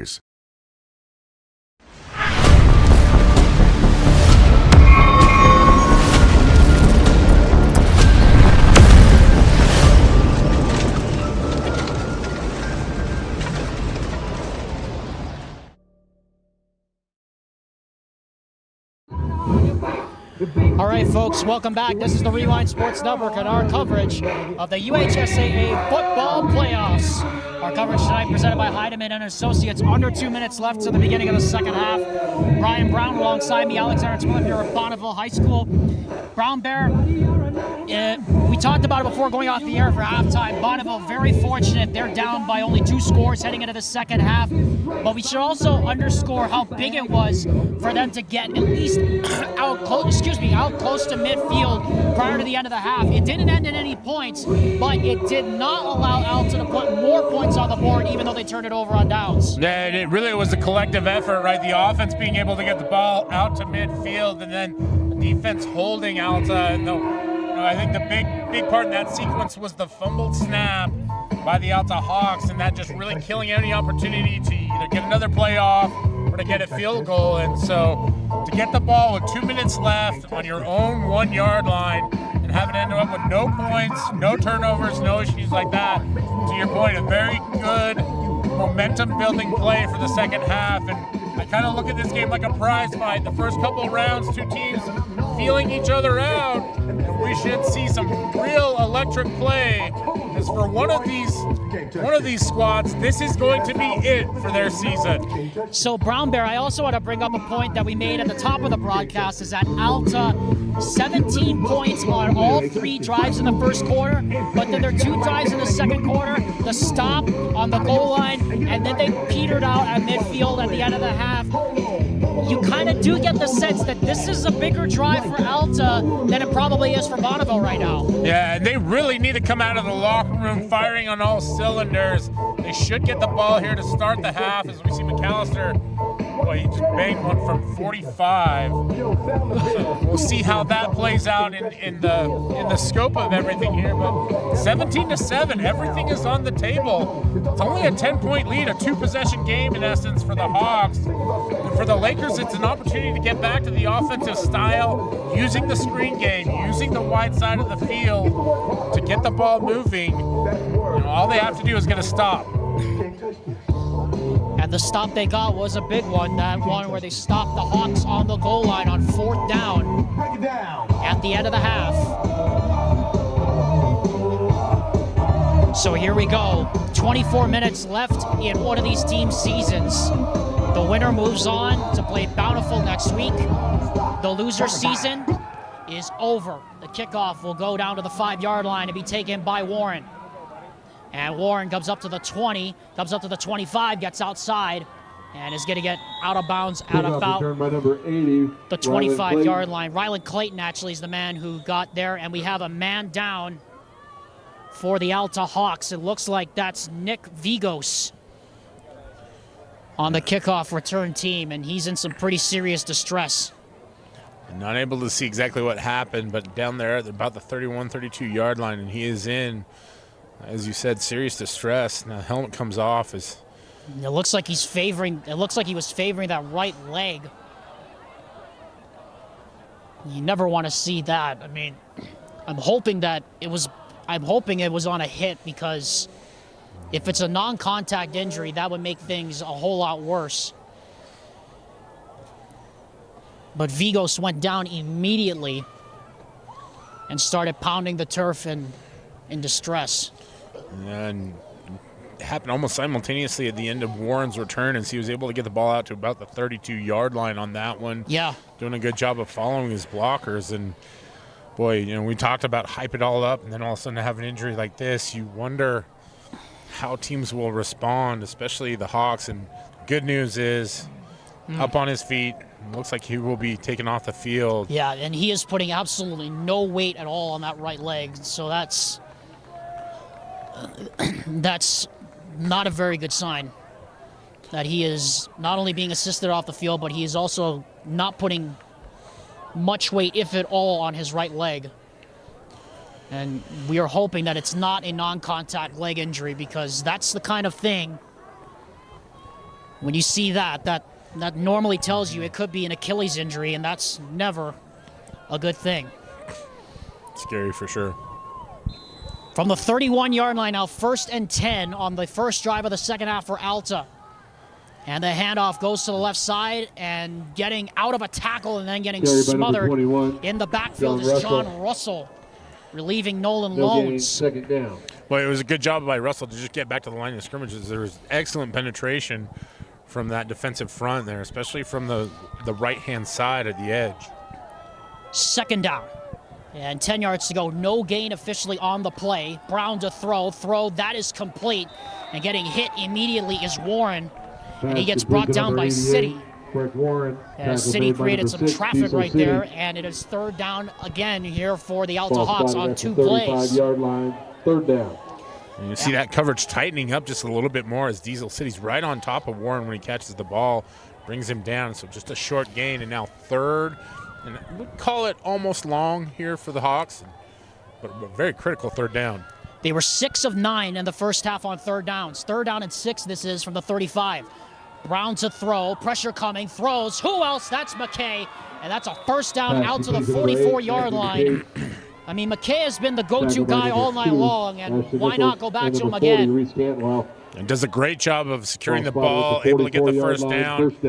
He's just playing so consistently tonight and not making a lot of explosive plays necessarily, but moving the sticks with every single catch. 1st and 10 now from the 44 for Tucker Brown and co. Russell goes in motion, and Brown throws the wide side of the field. That's complete to Strong.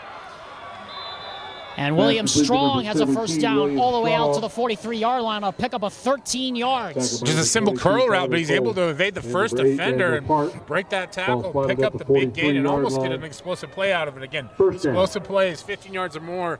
One of the critical parts about sustaining drives, and Alta getting their work in early now across midfield and into Laker territory. Some adjustments being made coming out of the locker room here by offensive coordinator Marshall Hendrickson. 1st and 10 now from the Laker 43-yard line. Russell again in motion to the right. Brown looking to throw to the left side. And it's overthrown, incomplete. Maybe a little too much steam on that pass for Evan Morton. Like you said, a little extra zip on that one, and Morton's in a good position. He just zings that one out there a little outside of his reach and falls incomplete. And now Brown will need to settle down just a little bit on that, find that rhythm again. Got something good going here early on, but 2nd down. Haven't seen them run the ball a ton here. Again, Russell back in there. We haven't seen Lones. I don't know if he's injured or what the situation might be with him. Well, Lones is standing on the sideline. So this must be Marshall Hendrickson giving him a blow here, and Russell going in. 2nd and 10. Play action, throw in the flat. Wide open is McKay. And McKay gets chopped down by Cole. But not before he picks up about maybe 7 yards and make a 3rd and another manageable here for the Hawks as you get a look at Nolan Lones there on the sideline. 3rd down. Nice job there by, I believe it was number 22, Tyler Cole, on the tackle. Saved a bigger play and puts the Hawks in 3rd and short here. Again, you have to wonder if they look for Matt McKay again. It's been such a reliable combination. 7 of 10 now Alta is on 3rd downs in this game. Brown to throw, extra man on the rush, throw, it's McKay again, he breaks a tackle, he's inside the 20, inside the 10, and he's gonna be brought down inside the the 10 of the 5-yard line. Matt McKay, just everything Alta needs him to be here so far in this game. Bonneville's done such a good job of bringing him down on contact on that one. McKay breaks through the tackle, gets across the field, almost puts in the end zone. Hawks up, ready to roll. And it is a play-action roll by Brown to the end zone. Caught. Touchdown. William Strong was thrown into a whole bunch of traffic, but Strong able to make the catch. And the Alta Hawks with a big play coming out of halftime, and they now put 23 now on the board here against this Lakers team. Well, Strong was the catch, but also Strong was the throw. And Tucker Brown, as he threads the needle, able to find his receiver in the back of the end zone for 6. And McAllister makes it a 24-7 game. 8:54 remaining in the third so with quarter. 8:54 left here in the third quarter, the Hawks now in the driver's seat. They're up 3 scores here at Bonneville High School. At UCCU, we'll provide you with a low-rate line of credit that makes it easy to access the equity in your home with no fees or closing costs. Simply complete an application on your phone or computer and select the low-rate option you prefer. And then sit back and enjoy the peace of mind that comes from knowing you have a low-rate line of credit. Ready for whatever life throws at you. To learn more or start your application, visit uccu.com or stop by any branch.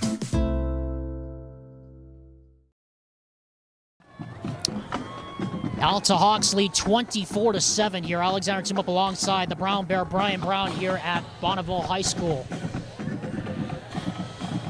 William Strong with the touchdown catch. Tucker Brown, his 3rd touchdown pass of the evening. John McAllister now set to kick off with the Hawks leading 24-7 over the Bonneville Lakers. Spackman and Siegmiller back to receive. Line drive kick. And this is going to go into the end zone. Kickoff goes into the end zone for a touchback.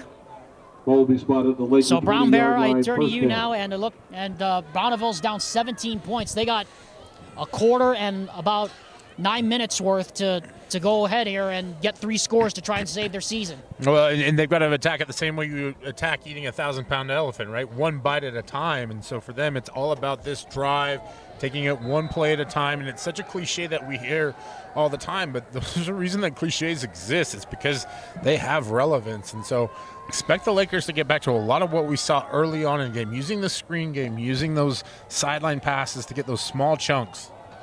And here it is on the first play. That's Spackman out on the edge, and Spackman spins off a tackle. He gets walloped at the 30-yard line, but not before. He picks up another 11 yards and a first down, and right on cue, Brown Bear, they go right back to it. Well, he is such a fun player to watch. You see a nice job of bringing him across the formation and letting him get out in space. And once he's out in space, he can make those moves. A well-disciplined Alta defense, they're able to bring him down, but he had just that much room. Could have been off for 6. Does Bonneville have one big comeback left in them? They're down 17 points. Here's a backside reverse to Spackman. And Spackman is going to get smothered in the backfield. Nobody was fooled. Noah Forbes, among others, in on the stop. And nice job there by the Hawks defense being prepared for the reverse. And obviously they're going to know where number 19 is on the field, especially after how efficient he was, efficient and effective in the first half. And able to stand up, take him down for a loss. And for Bonneville now, it's behind in the count in essence. And then, you know, 'tis the season for baseball as well as football. So we'll mix some metaphors, not too many, I promise. Not too many of them, not too many of them. 2nd and long at 13. Here is a reverse backside. Spackman looked like they were trying to set up a pass. Now he's trying to come back to the near side, trying to get some friends, and he didn't get a whole lot. Carry, give it number 19, Spackman. And covered about 50 yards, ended up with maybe 1 or 2 yards of positive yardage, and you have to tip your cap at that because he really had to work to get back to the line of scrimmage. And now 3rd and long here for Bonneville, trying some trickeration, trying to shake things up. You know, mentioned it, just work the stuff that's been working. Go to the sidelines. You don't have to pick it all up right now. Stick to your game plan, and even maybe you go back to some of that initial script because it was so effective in moving the ball down the field. 3rd down and call it 12 now from the 31. Under 7 to go here in the 3rd quarter. To throw is Luters. Luters again got time, throws it up there, and it is incomplete. Short hop Tyler Cole, who tried to come back for it. Cole falls incomplete. And it's 4th down, and Bonneville goes 3 and out.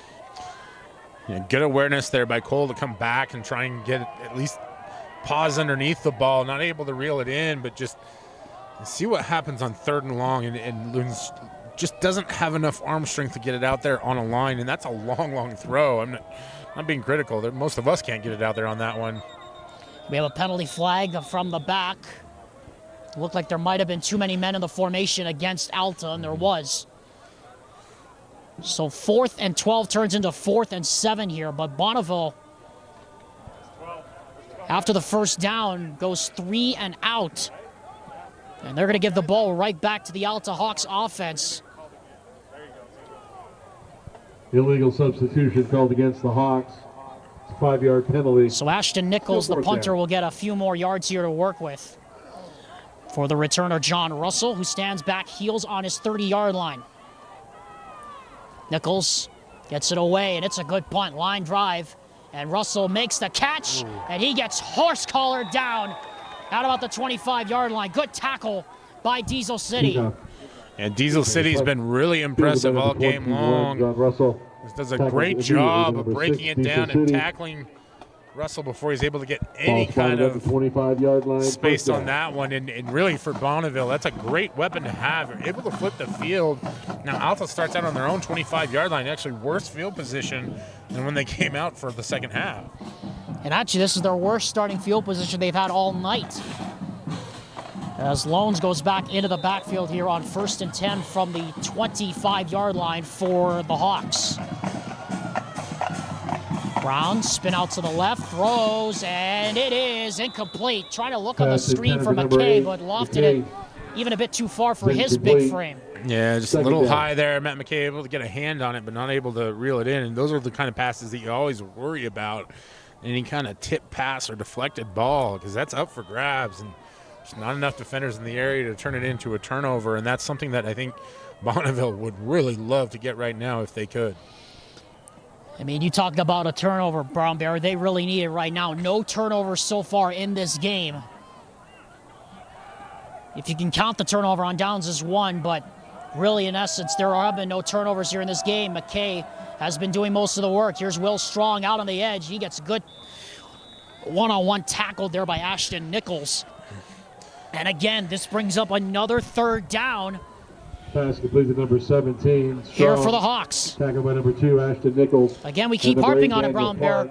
In this game, Alta 8 of 11 on 3rd downs in this game, and that's really been the difference. It really has, and a lot of those on that one singular drive where they almost went the length of the field, not able to come away with any points. That's the the real mysterious part about this game, right? You can have such an efficient drive. Yeah, it's just that's got to be the weirdest part of this game, I think. Here is Brown to throw. Throws, that is dropped. Ball right on cue. There's Evan Morton again. In a case of the drops, bites the Hawks. Tyler Cole on the coverage. And for the first time tonight, the Alta Hawks will send out the punting unit headed by John McAllister. Yeah, and with a 17-point lead, this is a good choice there by Coach Burdett.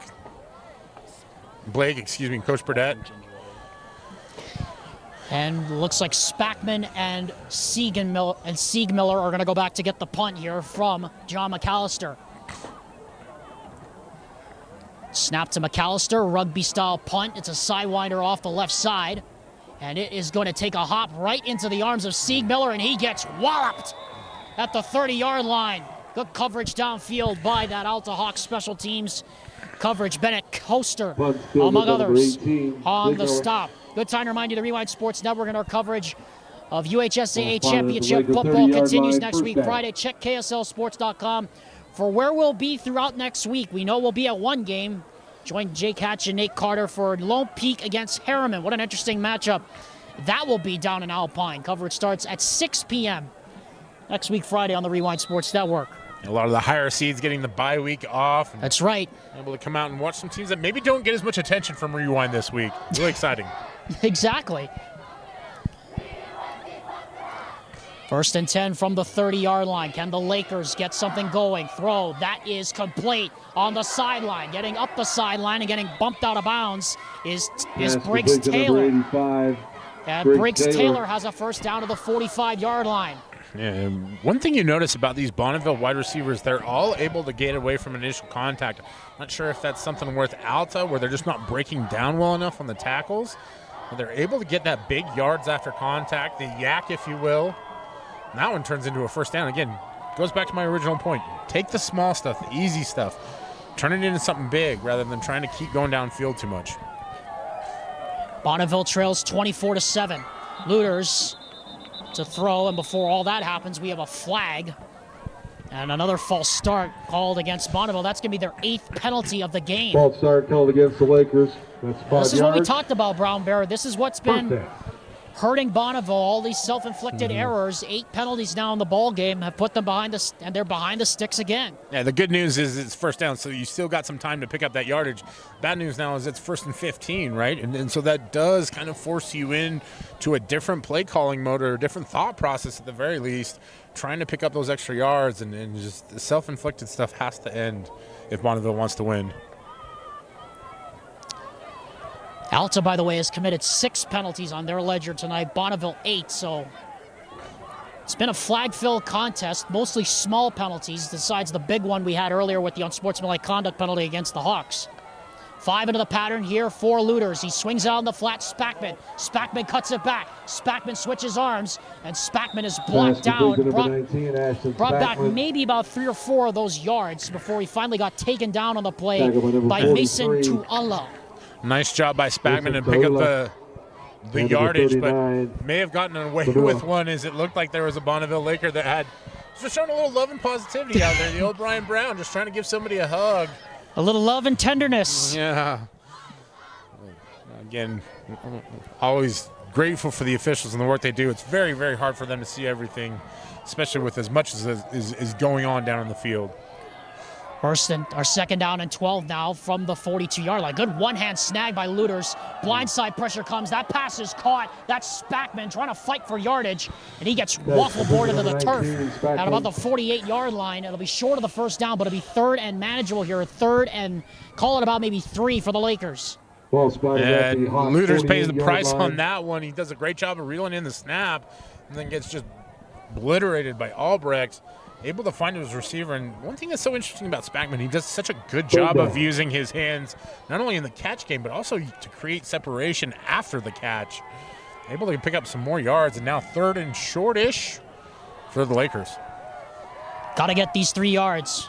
Cantwell goes in motion, the H-back to the left, and they bring 4. Looters throws on the middle, wide open, that's Spackman. And Spackman down the sideline and shoved out of bounds at the 25-yard line. So as Matt McKay's done the work for Alta, 19's doing the work for Bonneville, and that's a big first down for the Lakers. Yeah, it's a big first down. It was a big play for him. You can see the reaction at the very end. He felt like the sideline caught up to him too quick because he had head of steam going towards the end zone, and he's going to his knees to try and catch his breath a little bit. He's had a busy second half. He has been the workhorse for the Bonneville Lakers. 4 minutes left here in the 3rd quarter. A score here by Bonneville makes it a 2-possession game heading to the 4th. And the Lakers have about 60, and the Lakers have 16 minutes to save their season at least force overtime. They need 17 points to try and force the 5th quarter. Here is a play action and the pass out to the flat. That is Cantwell, and Cantwell gets leveled in the flat. Nito Fonua read that play perfectly. It was a big hit by Fonua as well, as he finishes strong in that play and walks back to the secondary with a little bit of swagger.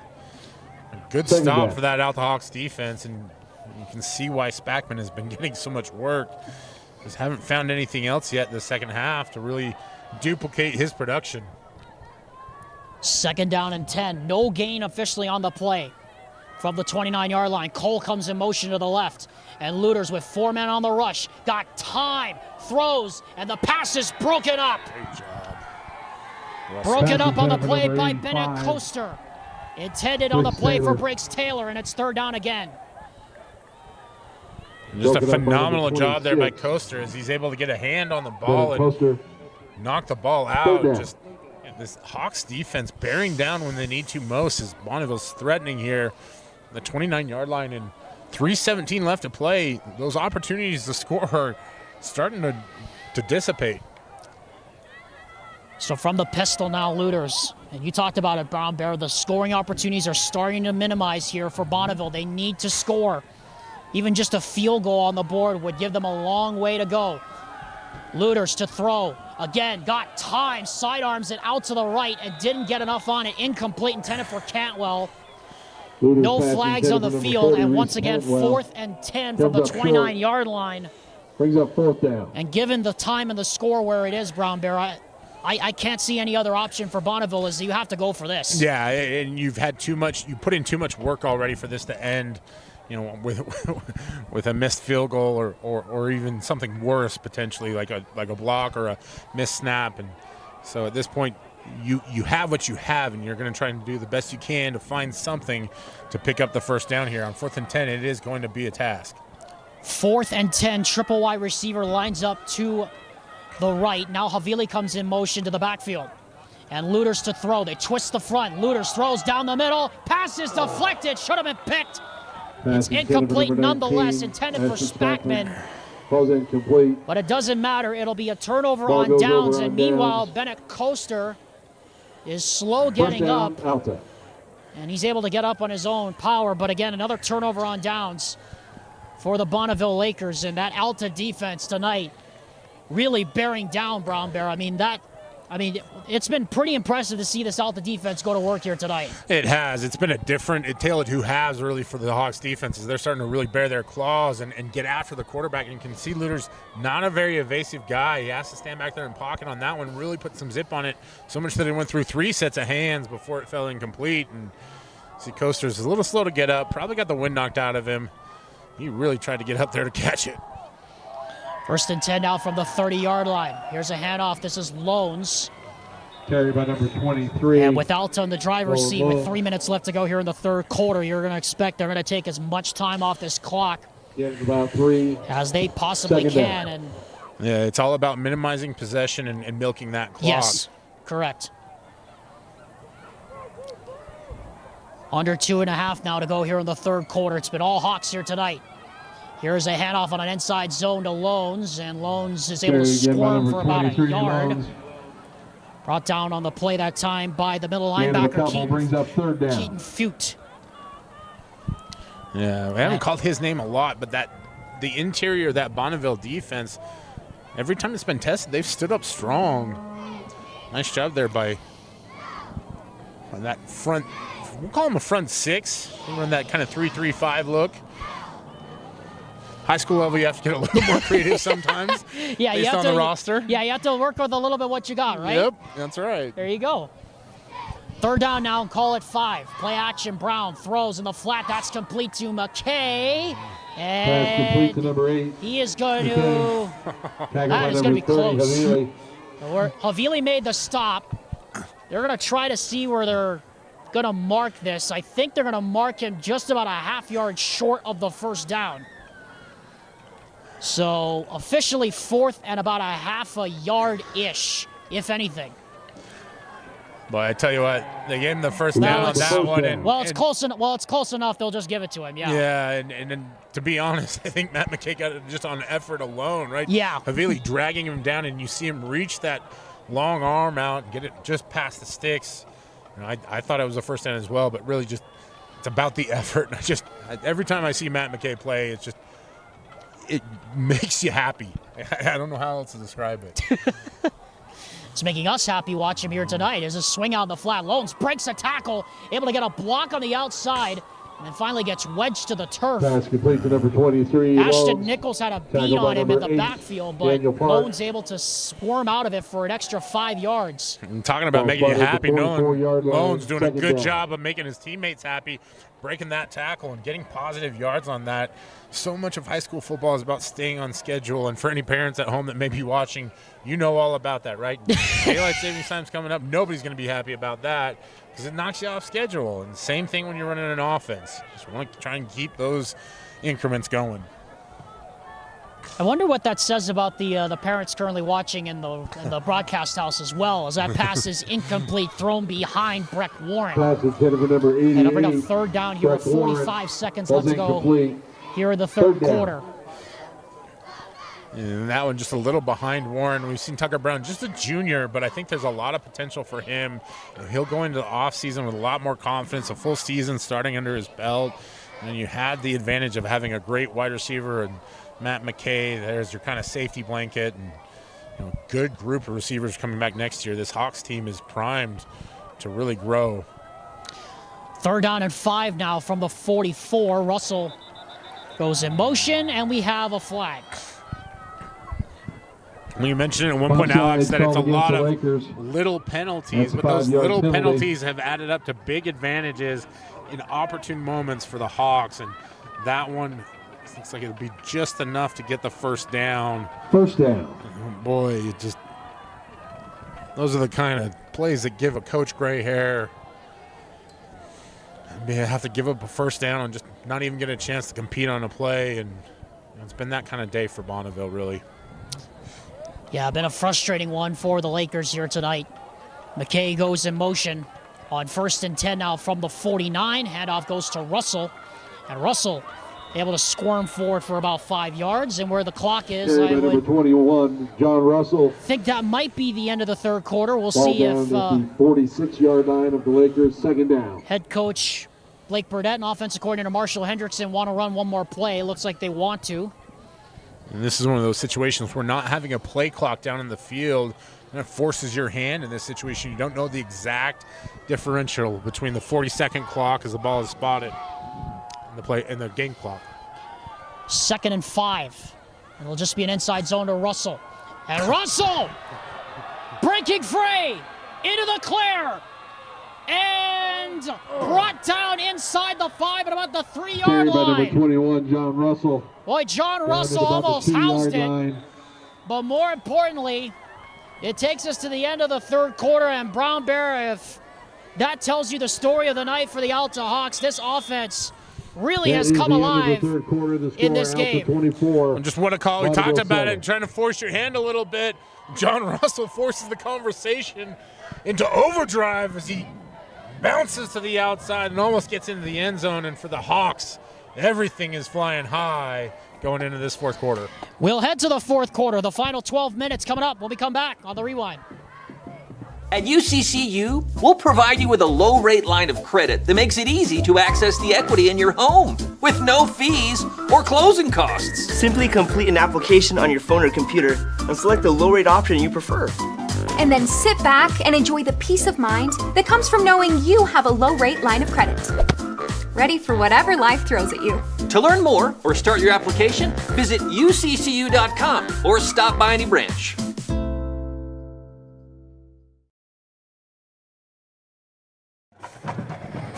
Well, the Alta Hawks are 12 minutes away from advancing to the second round of the playoffs against the Bountiful Redhawks. If the Alta Hawks advance and this scoreline holds, you can tune in to watch that next week on the Rewind Sports Network, as we'll be live from Larry Walls Stadium, along with our games at Skyridge, at Farmington, as they'll take on American Fork, and also Harriman against Lone Peak. And stay tuned for where we'll be going with the KSL Sports Rewind game of the week. Here, Alexander Timolip alongside Brian Brown is ready to start the fourth quarter. It's 1st and goal. Alta at the 2-yard line, trying to really put the damper on this one here tonight. Loans in the shotgun with Brown to his left hip. And Brown's going to throw for Loans, a swing pass, and he hits the pylon and gets into the end zone for the touchdown. Pass complete to number 23, Nolan Make Lowe. it 4 scoring passes Touchdown, for Alta. Tucker Brown here tonight. And the Alta Hawks have everything rolling on all cylinders here tonight. See Alta exercising the demons from the previous goal line series, and they knew what to do. Straight to Nolan Loans, and he knows what to do with the rock. Takes it right across the goal line. Easy 6 for the Hawks, and they go up big. Extra point coming from John McAllister is up and good. 31-7 Yep, Alta. point is good. 11:55 remaining in the ball game. The score: Alta 31. And Bonneville Bonneville 7. and And Brown Bear, you really have to tip your hat to Bonneville. I mean, they've really thrown everything but the kitchen sink at this Alta team here tonight. But you can tell the talent level and the disparity between these two teams. I know there's only 8 starters returning for Bonneville, 15 total for Alta, but it's clear right now the talent disparity between these two teams is pretty clear. Yeah, and who knows, one of those play calls tonight may have been the kitchen sink, and really what it's been It may have been. What it's been about for the Alta Hawks is just withstanding the charge. And you said it, credit to this Lakers team. They've competed, they've fought, just had a few things go against them, a few mental errors here and there. And I don't believe in spreads at the high school level, but I think neither do I. Hawks probably would have been favored in this one, but you see the Lakers have competed their tails off, and they're going to keep after it here. There's still that slim sliver of possibility, right? Yes. And then I think the bigger part of it for, it is a younger team, but for some of these seniors, you want to go out competing as hard as possible, because this is, as we talked about, the end of the season for one of these squads. Want to bring you up to date on a couple of scores we're watching right now. Snow Canyon and Murray, that one going on down in Salt Lake, 27-7. The final there as the Warriors defeat the Spartans in the opening game of the playoffs there. Give you some more here in a second. Luters to throw on first down. Again, he's got time. Well, just throws it away as there was no one in the area, but there is a penalty marker down at the 31-yard line, and I have a feeling there's going to be defensive holding here against the Alta Hawks. Likely has to be holding there, right, as the ball went well out of bounds, not catchable. There is the signal. Again, anytime you get hands around the waist or grab a jersey or anything like that, that is the call. That is the penalty. So it's going to be a first down for the Lakers. And we talk about it, just a little fortuitous bounce there. Maybe that leads to something bigger here. 30-yard line, first down. Some other scores we're taking a look at right now from 3A, Juan Diego, 31-0 over Carbon. How about head coach Danny Larson in his first season? Going to take the Juan Diego Soaring Eagle to the second round of the 3A playoffs as a screen pass goes out to Havili. He's had a quiet night. He's brought down, but not before he gets about maybe 9, close to 10 yards. And Brown Bear, while we have a moment, want to shout out Coach Eric Thompson at Ogden. The Ogden Tigers tonight, 42-6 over the Union Cougars. And, man, how can you not get romantic about the story of head coach Eric Thompson? I mean, battling ALS, still coaching his tail off.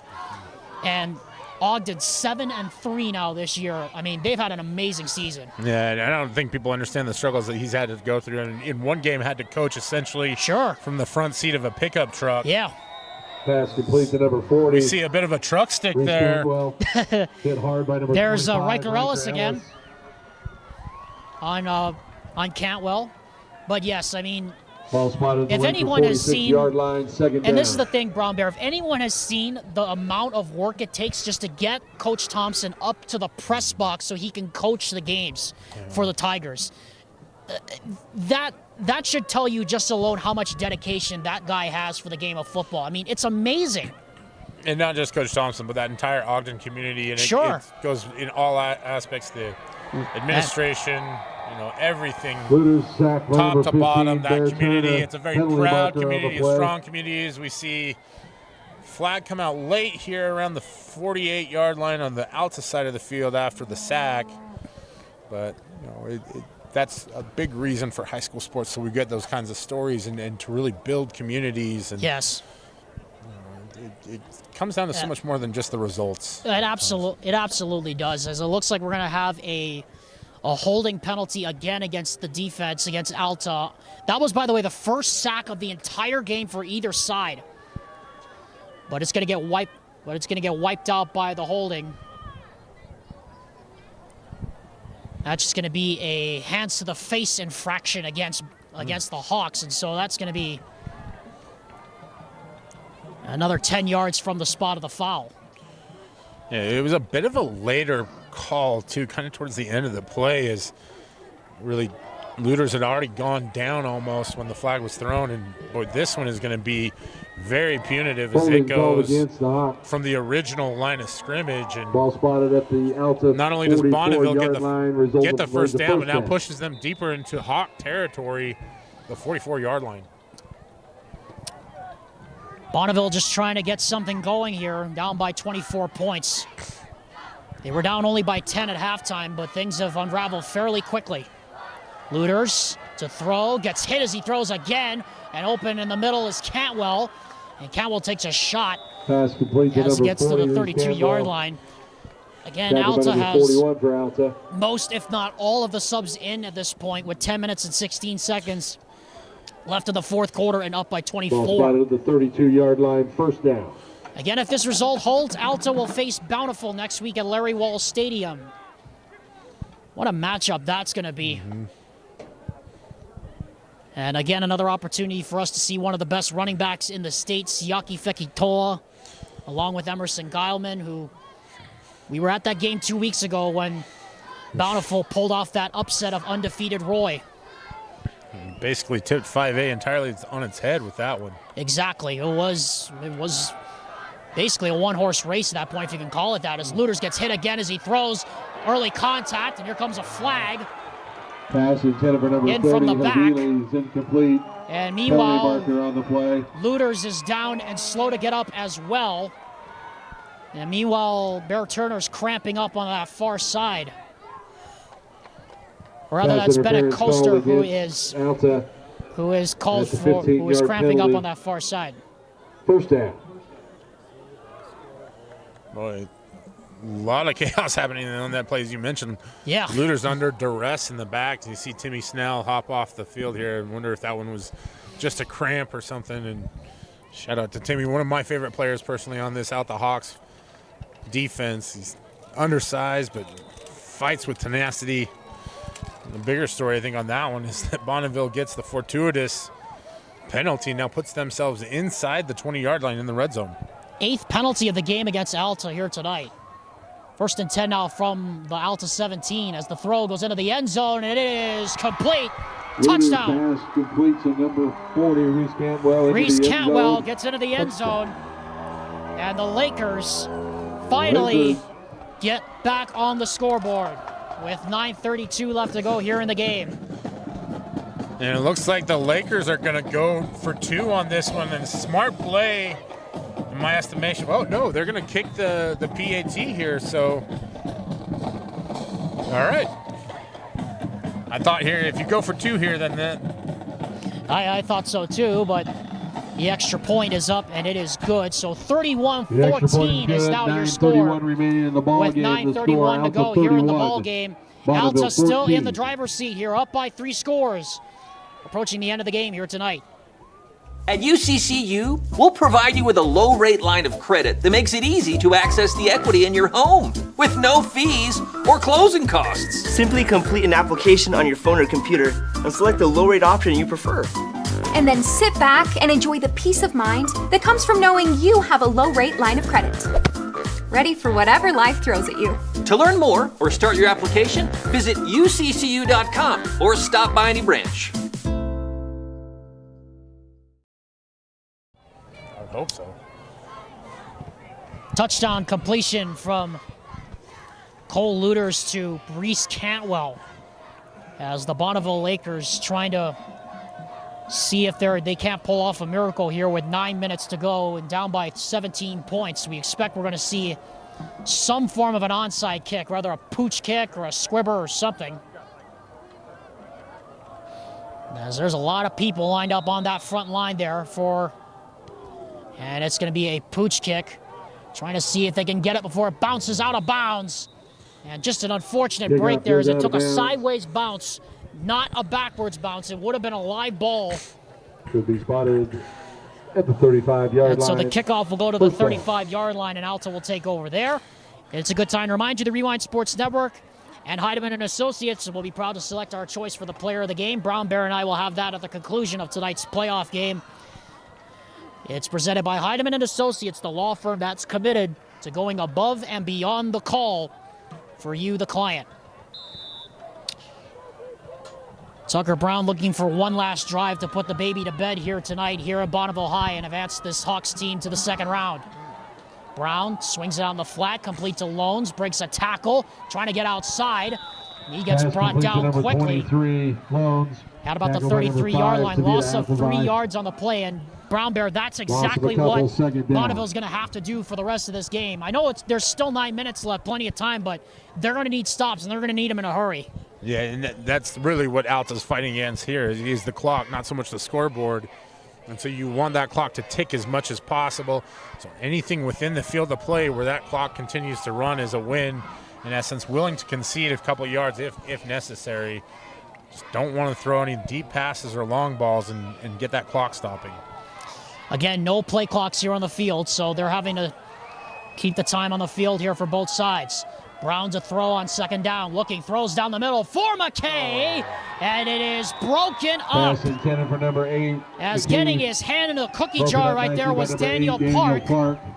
And second down. The clock stops with 8:37 to go here, Brown Bear, and if Bonneville gets a stop here, they could be right back on the field. Huge play by Clark there. He's draped all over McKay, able to dislodge the ball there at the last minute. Just a massive play, and great job stopping the clock there for the Lakers.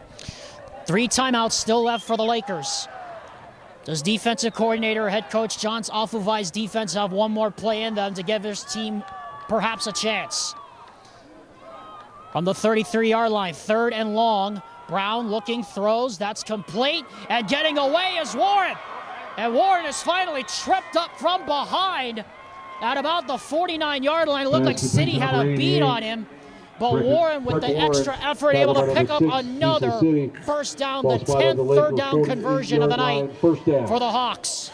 It's just so many plays out there for that Laker defense, and you can see the fatigue setting in a little bit where that was a guaranteed tackle. Warren able to escape the initial defender and scurry downfield for the first down, and the bigger thing is that clock keeps on ticking. Tick. 10 of 18 now on third down conversions tonight for the Alta Hawks. That has been the story of this game. Here's a handoff to Loans.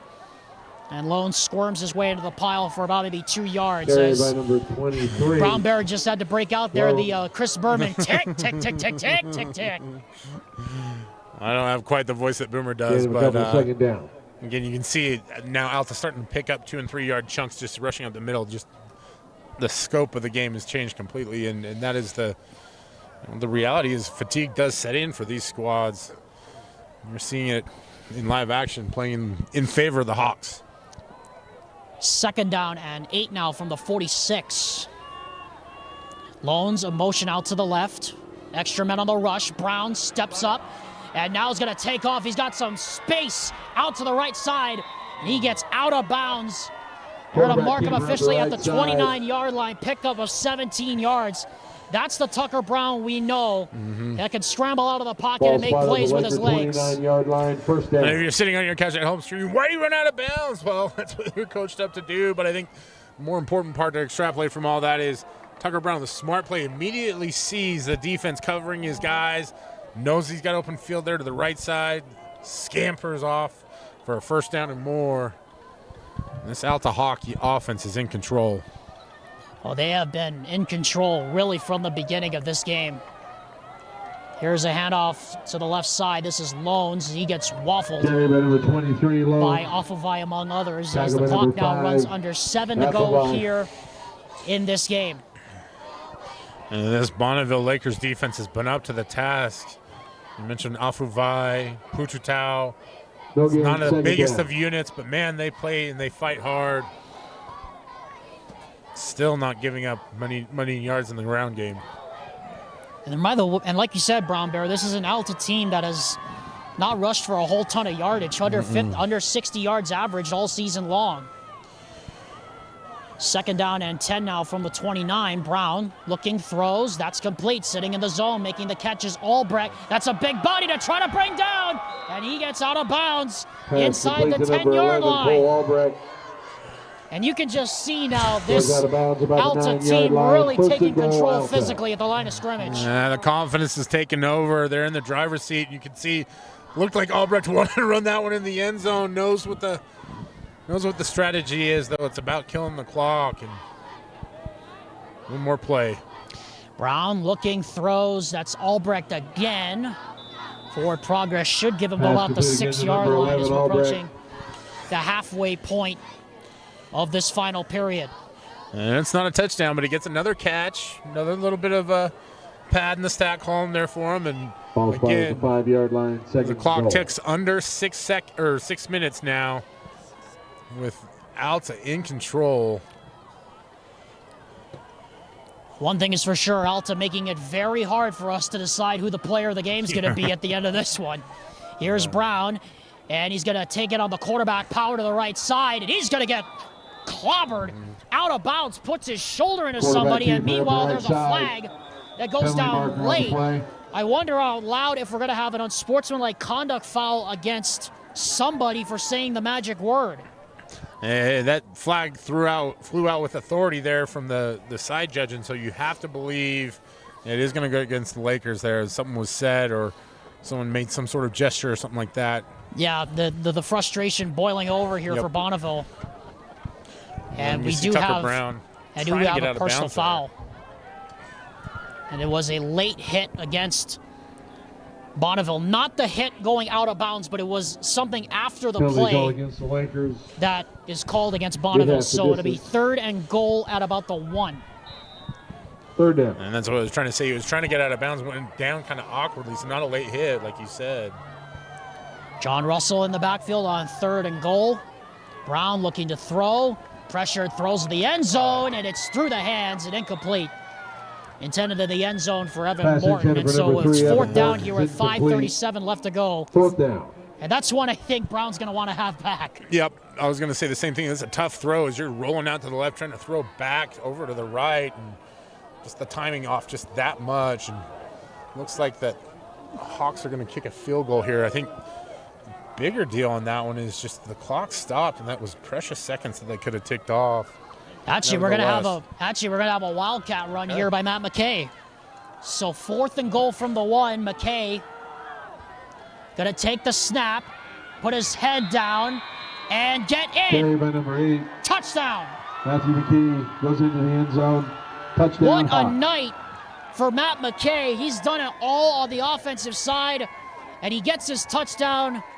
And that should be the one that puts the nail in the coffin and sends the Alta Hawks to the 2nd round. Matt McKay is Mr. Everything, and fitting that this game closes out with him being the hammer running in the end zone there.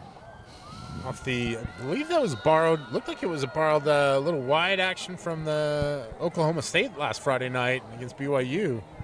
Yeah, a little Ollie Gordon, Brennan Presley action as McAllister puts the extra point up and through. 38-14. What a night it's been for the Alta Hawks tonight. 14.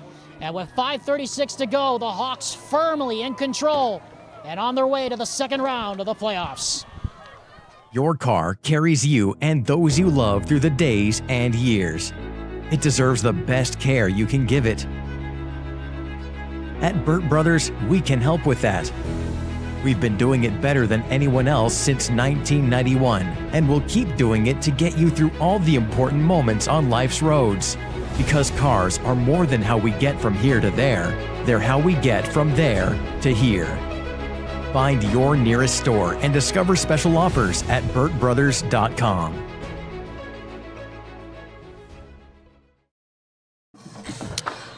What a night it's been for the Alta Hawks. 38 points on the scoreboard and still 5 minutes and 36 seconds left here in the ballgame as McAllister hits a short kick that will just clear the goal line and into the end zone as Spackman thought about getting it and thought better of it. Spackman tried to activate the go-go gadget arms on that one, just not long enough to pluck that one out of the air. Guesses on where the ball will be spotted. Tiptoed on the goal line, and the 20 is right. 1st down, Lakers. This one, things getting a little loose as the as PA the announcer. evening starts to wind down here. Want to bring you up to date on some more scores we've been watching. Woods Cross escaped Cedar Valley tonight, 35-27. Springville over Highland right now, 24-7. That game is late in the fourth quarter. That game appears to be over and done with. As the handoff goes to the right side, this is Havili. And Havili goes nowhere. Number 30, Havili. There's your man, Brown Bear, Timothy Snell. Loss of a couple, second down. Able to make the stop. I like to call him Mini Hulk. Is he able to get on the stat sheet finally? I'm always watching for you, Timmy. You don't have to worry about me, but just make it official. Good man. Some upsets we want to bring you up to date. Upset alerts right now. Wasatch over West Jordan right now, late in the fourth quarter. And another one we're looking at right now is Bear River over Timpanogos right now. That just started the fourth quarter. 23-14, Bear River leads that one as a swing out in the flat goes to Havili. Able to break a tackle and get to the 30-yard line. That's a first down with under 5 minutes left to go here in the game. The Laker 31-yard line, first down. West Jordan winning the region and coming off some pretty positive momentum. That would be a big upset. That would be a very big upset. But Wasatch isn't exactly a slouch either. There's a little bit of a grab there, but a coverage sack nevertheless for Timothy Snell. As we have a penalty flag on the other side of the field, not in the area where there was a bear hug. Yeah, you and I saw the same thing, I think, at the same time. And, we've hit that point in the evening, I guess. But. Yeah, it's getting to the point where everybody just wants to go home, and David Story, I think, and his crew are probably in that same boat as well. The flag's on the 30-yard line, so is an illegal substitution against the Hawks. They had too many men in the formation. And for Alta, this has been an impressive performance, but there will be a few nitpicky things like that. The coaching staff will definitely zero in as prepare next week. Yeah, can't have those against a team like Bountiful. They will take advantage. Absolutely. First and 5 now from the 35. Looters to throw. Penalty flag goes down. I think it's going to be a hold. Throw is deflected and incomplete. Spackman looked like he had a beat on it. But how about the play made there by Ellis along that far sideline? And the yellow hanky was tossed right in the area where I saw the hold, and I think this is definitely coming back. Yeah, and that was our guy, Timmy Snell. Mini Hulk out there drawing the penalty. Gives himself a little bit of applause. Well deserved, my man, but shout out to Riker Ellis. You mentioned it, Alex. Like, it's going to be difficult to decide who the MVP is for the Hawks tonight. There have been several standout performers. You know, I obviously have an affinity for Timmy, but Riker Ellis has been dynamite tonight. Saw a few critical plays by Bennett Coaster as well. That's not even touching the offensive side of the ball. Noah Forbes from his safety position. Exactly. Here's a screen out into the flat. This is Havili. And Havili gets wrapped up after a pickup of maybe 5 yards on the play. Penalty was called, by the way, on the right tackle, Gage Canfield. Ball spotted at the 34-yard line, second down. See, Havili, he's a fun back to watch when he gets out in the open field. He can really rumble, and I think this will be the end of the road for him. Not the way he wants to go out. Looters looking, sidearms it again. That is complete. And getting out of bounds quickly to stop the clock is Cantwell. Out of bounds by number 37, Hatfield. You see some guys out there still popping pads a little bit. 7-yard line, first down.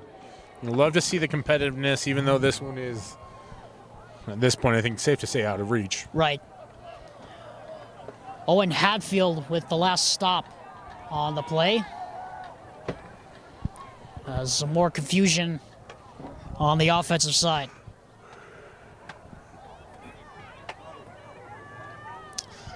First and 10 now from the 47-yard line for the Hawks. Here is Looters, throws the fade up the sideline. Caught! What a catch! And what a throw as well. Out of bounds is Willis. Inside the 13-yard line. He's out of bounds there. First and 10 for the Lakers. I said it was first and 10 for the Hawks. I meant to say for Bonneville, excuse me.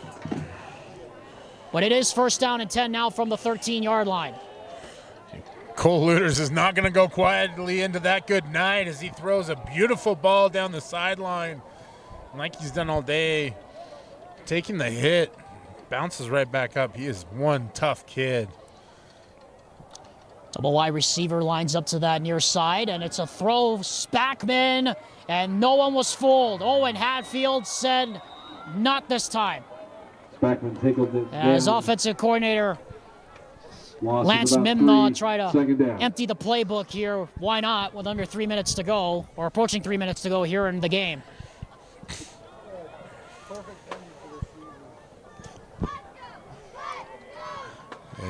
Again, just there's no reason to keep those ones inside. Might as well lay it out. Looters to throw, looking, guns one to the end zone, and incomplete. Pass intended for number 22. Right into the hands of Cole. It went incomplete. right through his mitts. Third down. And it'll bring up another third down. Tyler Cole had every opportunity to make the catch on that one, just not able to reel it in. And he's another one of those players that's been going both ways. And as this one starts to wind down, you have to believe that fatigue has really started to set in for some of these Laker players. But give them credit. They are absolutely not going away without a fight. They're not going to see their season end with a whimper here tonight, that's for sure. Looters to throws into the end zone, or towards the end zone, passes caught Pass complete to by number 22, Cole down at the Tyler 2-yard Cole. line.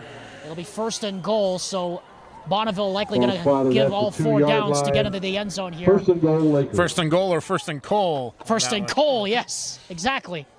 Again, I see what you did there, Brown Bear. We all got to empty it out tonight, right? Yes. Yes, exactly. H-back in the formation is Spackman on first and goal from the 2. It says fourth and goal. It's actually first and goal. Here's a handoff to Havili, and he's in. Touchdown. Carry by number 30, Havili goes into the end zone. And Fai Havili going to close his Lakers career with a touchdown in his last game. With 2 minutes and 32 seconds left to go, and I would expect the Lakers are probably going to go for 2 to try to make it a 16-point game. At this point in time, I think there's really no reason to hold back on that kind of situation. Right. There's still 2 minutes and 32 seconds left. Now, this one feels pretty well in control for the Hawks, but offside's there. And so we're going to get another offside. Like you said, Brown Bear, if there's going to be one thing I think head coach Blake Burdett nitpicks about tonight's game, it's going to be the penalties. 11 penalties now in the game against Alta. But a bulk of those have really come here in the second half, and outside of the penalties, it's been a very efficient second half for the Hawks, and right, bit of a counter to the first half there, where you're starting to make the corrections. Right, you weren't able to finish the drive in the first half, able to do it in the second half, and so now it's about the penalties. 38-20 in favor of the Alta Hawks. This game has been in control by Alta since the very beginning of the night. Havili goes in motion, looking and throwing that way, and making the catch for 2 is Havili. So Havili will get all 8 points on this drive, and with 2:33 to go, 2:32 the Alta lead is now 16 points. We'll take a break and come back on the Rewind Sports Network with the Alta Hawks leading 38-22. Moving mountains takes more than muscle. It takes commitment through the comfortable, the uncomfortable, the starts, the stops, the sunny days, the stormy days. Here at Salt Lake Running Company, rain or shine, we've got you. We are here to help you keep moving forward. Locally owned, locally operated since 1995, SLRC offers free custom shoe fittings, rewards, training groups, races, free events, seminars, and clinics. Visit us in store or online today at slrc.com. 2 minutes and 32 seconds left in this first round playoff game here tonight at Bonneville High School. Alexander team up alongside Brian Brown, with the Alta Hawks leading 38-22, in control here this evening. And so now Bonneville's season likely comes down to one more onside kick. And if they don't recover, they'll have to hope for one more stop to at least make it a one-score game. And it is another pooch kick.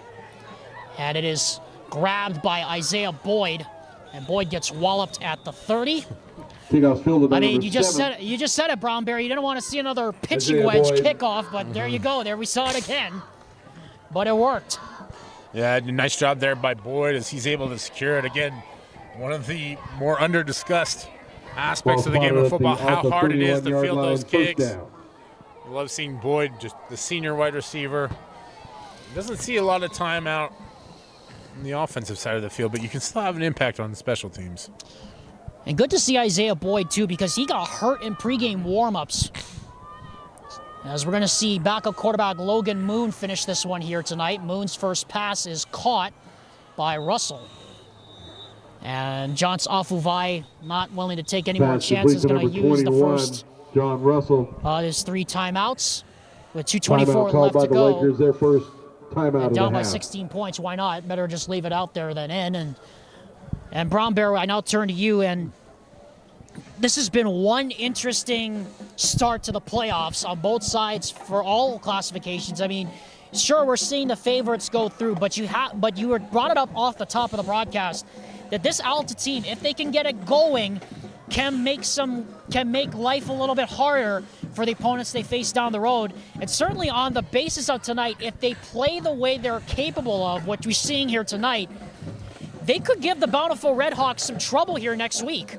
Well, I think 5A is so wide open this year, and you obviously have to think that Timpview would be the favorite, especially with the way that they performed against Orem not too long ago. But this Hawks team has potential, and it is a younger group, but they fight hard. They're well coached.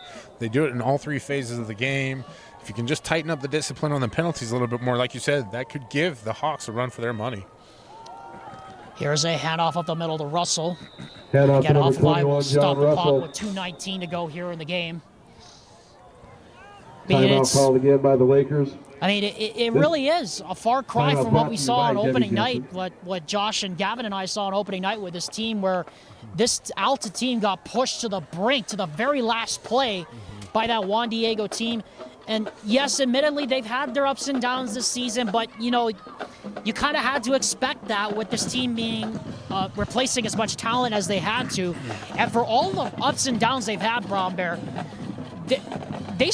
for them to still have a shot at potentially going to Rice Eccles Stadium is pretty impressive, I think, for first-year head coach Blake Burdett. It's very impressive, and they say you never want to replace a legend, but Blake Burdett has done a terrific job stepping into the shoes that Olamateo left open and just rallying his guys and using his leadership and guys like Matt McKay to really build a culture here on the fly. And I think Alta may be a little down compared to years past, but definitely not out. I think this is a program that's certainly on the rise. And pass complete to number 14. Not just because they're the Hawks.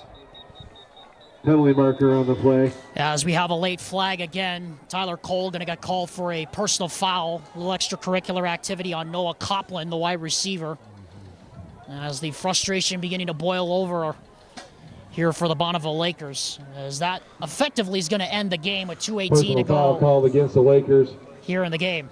It's a 15-yard penalty. Bonneville's season will come to an end. Results a first down.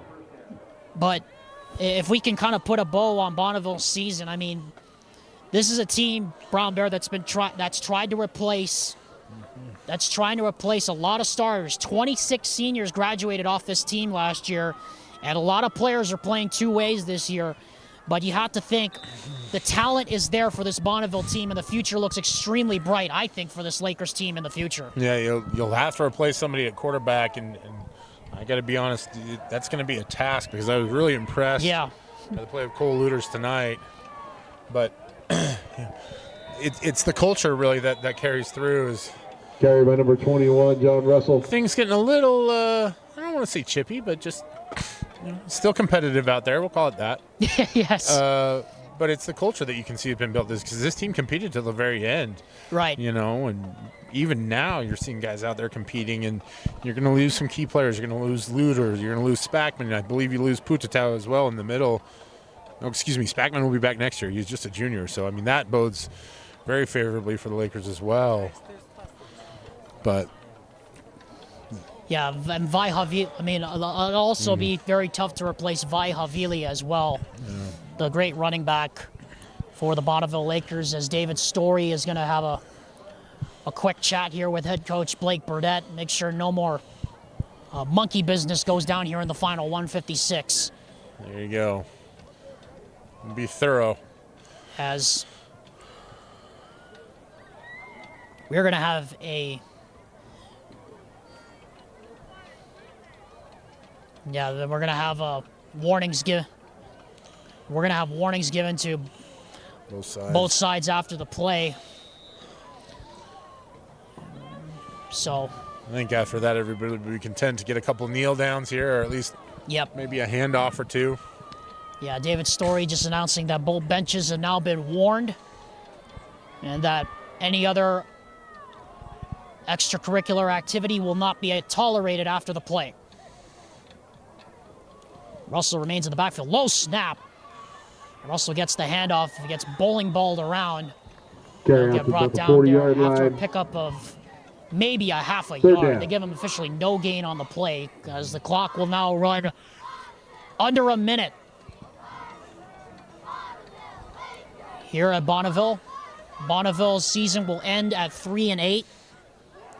Well-played season to Johns Afuvai and this team that have battled through so much adversity all season long, trying to replace 26 seniors. Of course, let one slip away last week against Box Elder on senior night. And I'm sure this is one they're going to feel they let get away as well. They were down only by 10 at halftime, but unable to muster very much else as Moon is going to be pressured. Moon's going to get out of the pocket, get a block from the right side. He's going to take off. And Moon is going to try to stay in bounds, get to the sideline, and he's going to be brought down with 30 seconds left, and that should... Timeout called by the Lakers. This should just about do it, as the Lakers are going to burn their final timeout. Afuvai can't, of course, carry those timeouts with him, and so he's going to, why not, just burn the timeout and see what happens here on this fourth down. Another time to remind you, the Rewind Sports Network's coverage of high school football continues next week. We remind you to check KSLSports.com on our streaming schedule for all you need to know about the second round of the playoffs. Coverage will start across our network next week at 6 p.m. You can also tune in at 6 p.m. on the 97.5 FM and 1280 AM, the KSL Sports Zone for the KSL Sports Friday Night Red Zone Playoff Edition, with Dane Stewart and Jeff Hansen live from the KSL Broadcast House at the Triad Center. As John McAllister is going to come out to try a 54-yard field goal here, which in essence will work like a punt if he can make it. Good snap, good hold. McAllister's kick is going to come up short into the end zone. It works like a punt. So like we said, it works like a punt nevertheless. Ball goes over on downs. First down, Lakers. So the Lakers will have 1st and 10 at the 20, but as the great Doc Emmerich would say, it's all over but the shouting here tonight at Bonneville High School. Again, well-played season to head coach Johns Afuvai and the Bonneville Lakers. Their season will finish at 3-8, but this team will be back, no doubt, to have a much deeper and a much experienced team. And they will have learned quite a bit about themselves here tonight in this game, despite the scoreline. And it's the Alta Hawks who will get ready for action next Friday at Larry Wall Stadium against Jason Freckleton and the Bountiful Red Hawks. What a matchup that is going to be next Friday night at Larry Wall Stadium. Luters looking, throws, that is complete. Cantwell trying to look for the hook and ladder play. To number 40, Reese Cantwell. He gets brought down, gets the full takedown actually, and that's going to take us close to the finish line with 8 seconds left. And they'll spike the ball with 4 seconds left. And I suspect 4 seconds remaining. We're going to see the old Cal Stanford play here. Unforeseen circumstance, Alta will play Bountiful. It does not look like Band is anywhere near the field. No, there ain't anybody out on the field right now. This will be the last play of the game, and Bonneville's season will come to an end on this play as well. And Altas will continue into next week, Friday, at Larry Wall Stadium against Bountiful, like we said. Luters to throw, looking, just going to heave the prayer, hoping for something. It is batted around, incomplete. There are no flags, and that's it.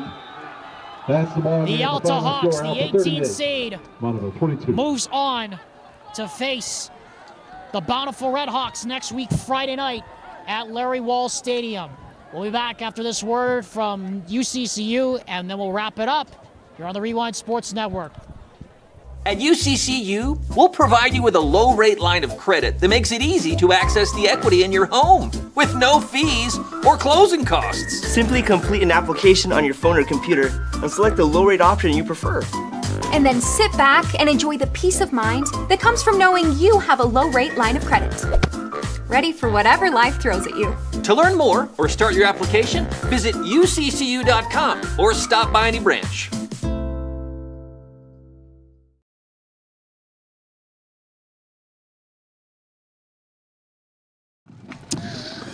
Thank you, UCCU, for your coverage, or for your sponsorship of our coverage of Rewind High School sports football.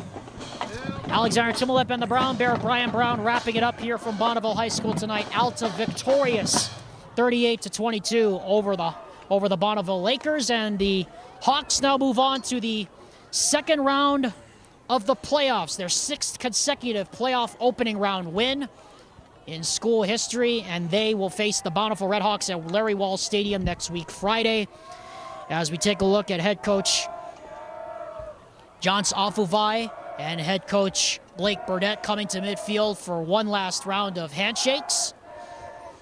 Great respect between these two squads here tonight. And Brown Bear, I turn to you now, and you have to say, on the basis of tonight, this Alta Hawks team really does look the part of a team that can play spoiler in the playoffs, especially next week at Wall Stadium. Very much so, and it's a team that has experience in that role last year, as they were the road warriors all the way up until the semifinals, getting up to Rice Eccles Stadium. And in essence, it's a long road. Can't take anything away from what the Red Hawks have done this year. That combination of Emerson Gelman and Fekitoa is really impressive. Got to see them in the very first game of the year. For the Hawks, if they really do want to play the spoiler, it's going to be about coming out with double the intensity and double the discipline. Can't afford the mistakes that you had tonight, but nevertheless, savor a playoff win, savor the moment. It's a great finish for the Hawks and for the Lakers. You can see them gathered there at midfield as a team for the last time this season. Yeah, very difficult always to have that coach talk right at the end of the season.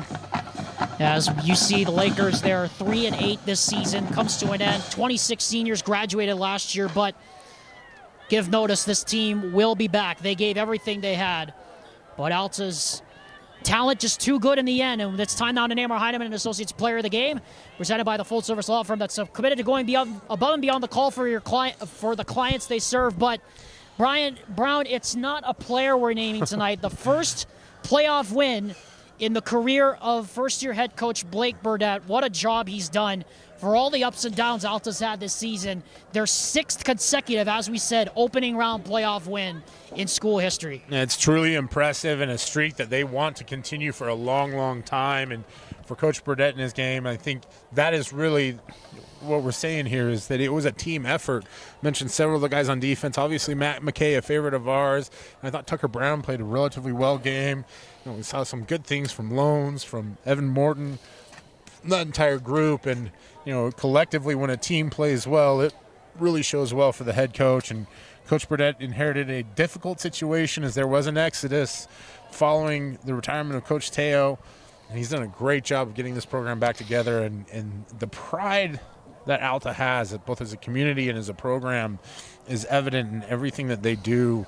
And for him to get this win, I think it's really big for not only for him right now, but for this program in the future. So let's turn our attention now, Brown Bear, before we go here tonight, let's turn our attention now to next week's playoff games, because there are some very interesting matchups next week. Of course, Alta playing Bountiful at Wall Stadium, Harriman playing Lone Peak, American Fork against Farmington. I mean, that should be a real interesting matchup. Yep.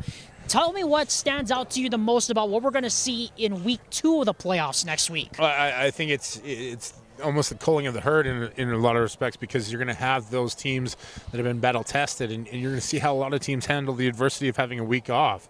And these are young kids, so getting rest, it helps, and I think especially for a team like think it's, like Timpview, for example, where you've had a few injuries, like that extra week is going to help, especially if Carson Rasmussen can get back to the field sooner, as he, left the game early last week. But all that stuff adds together, right? And so you're going to see which teams can handle the adversity of having a bye and which teams will maximize that. And, there's a lot of storylines throughout each classification. You mentioned American Fork, Farmington. Farmington is a team that came out of nowhere to win the region. Oh, absolutely. And Yes. That's a team that, I say it all the time, underestimate them at your own peril, because they will make you pay for it. They may not have the depth of talent that some programs do, but they will fight you tooth and nail. It's the old Dan Campbell. Every time we get back up, we're going to take a kneecap, and then we're going to take an ear. And that's really how they play. And so I think you're going to see some really competitive matches. It started out this season, I think 6A, everybody thought it was going to be Corner Canyon. Now injuries have bit the Chargers hard. And I think even 6A is a little wide open. So we'll get some more clarity next week, and that'll be exciting. And as always, you can tune into Rewind Sports Network and watch it all.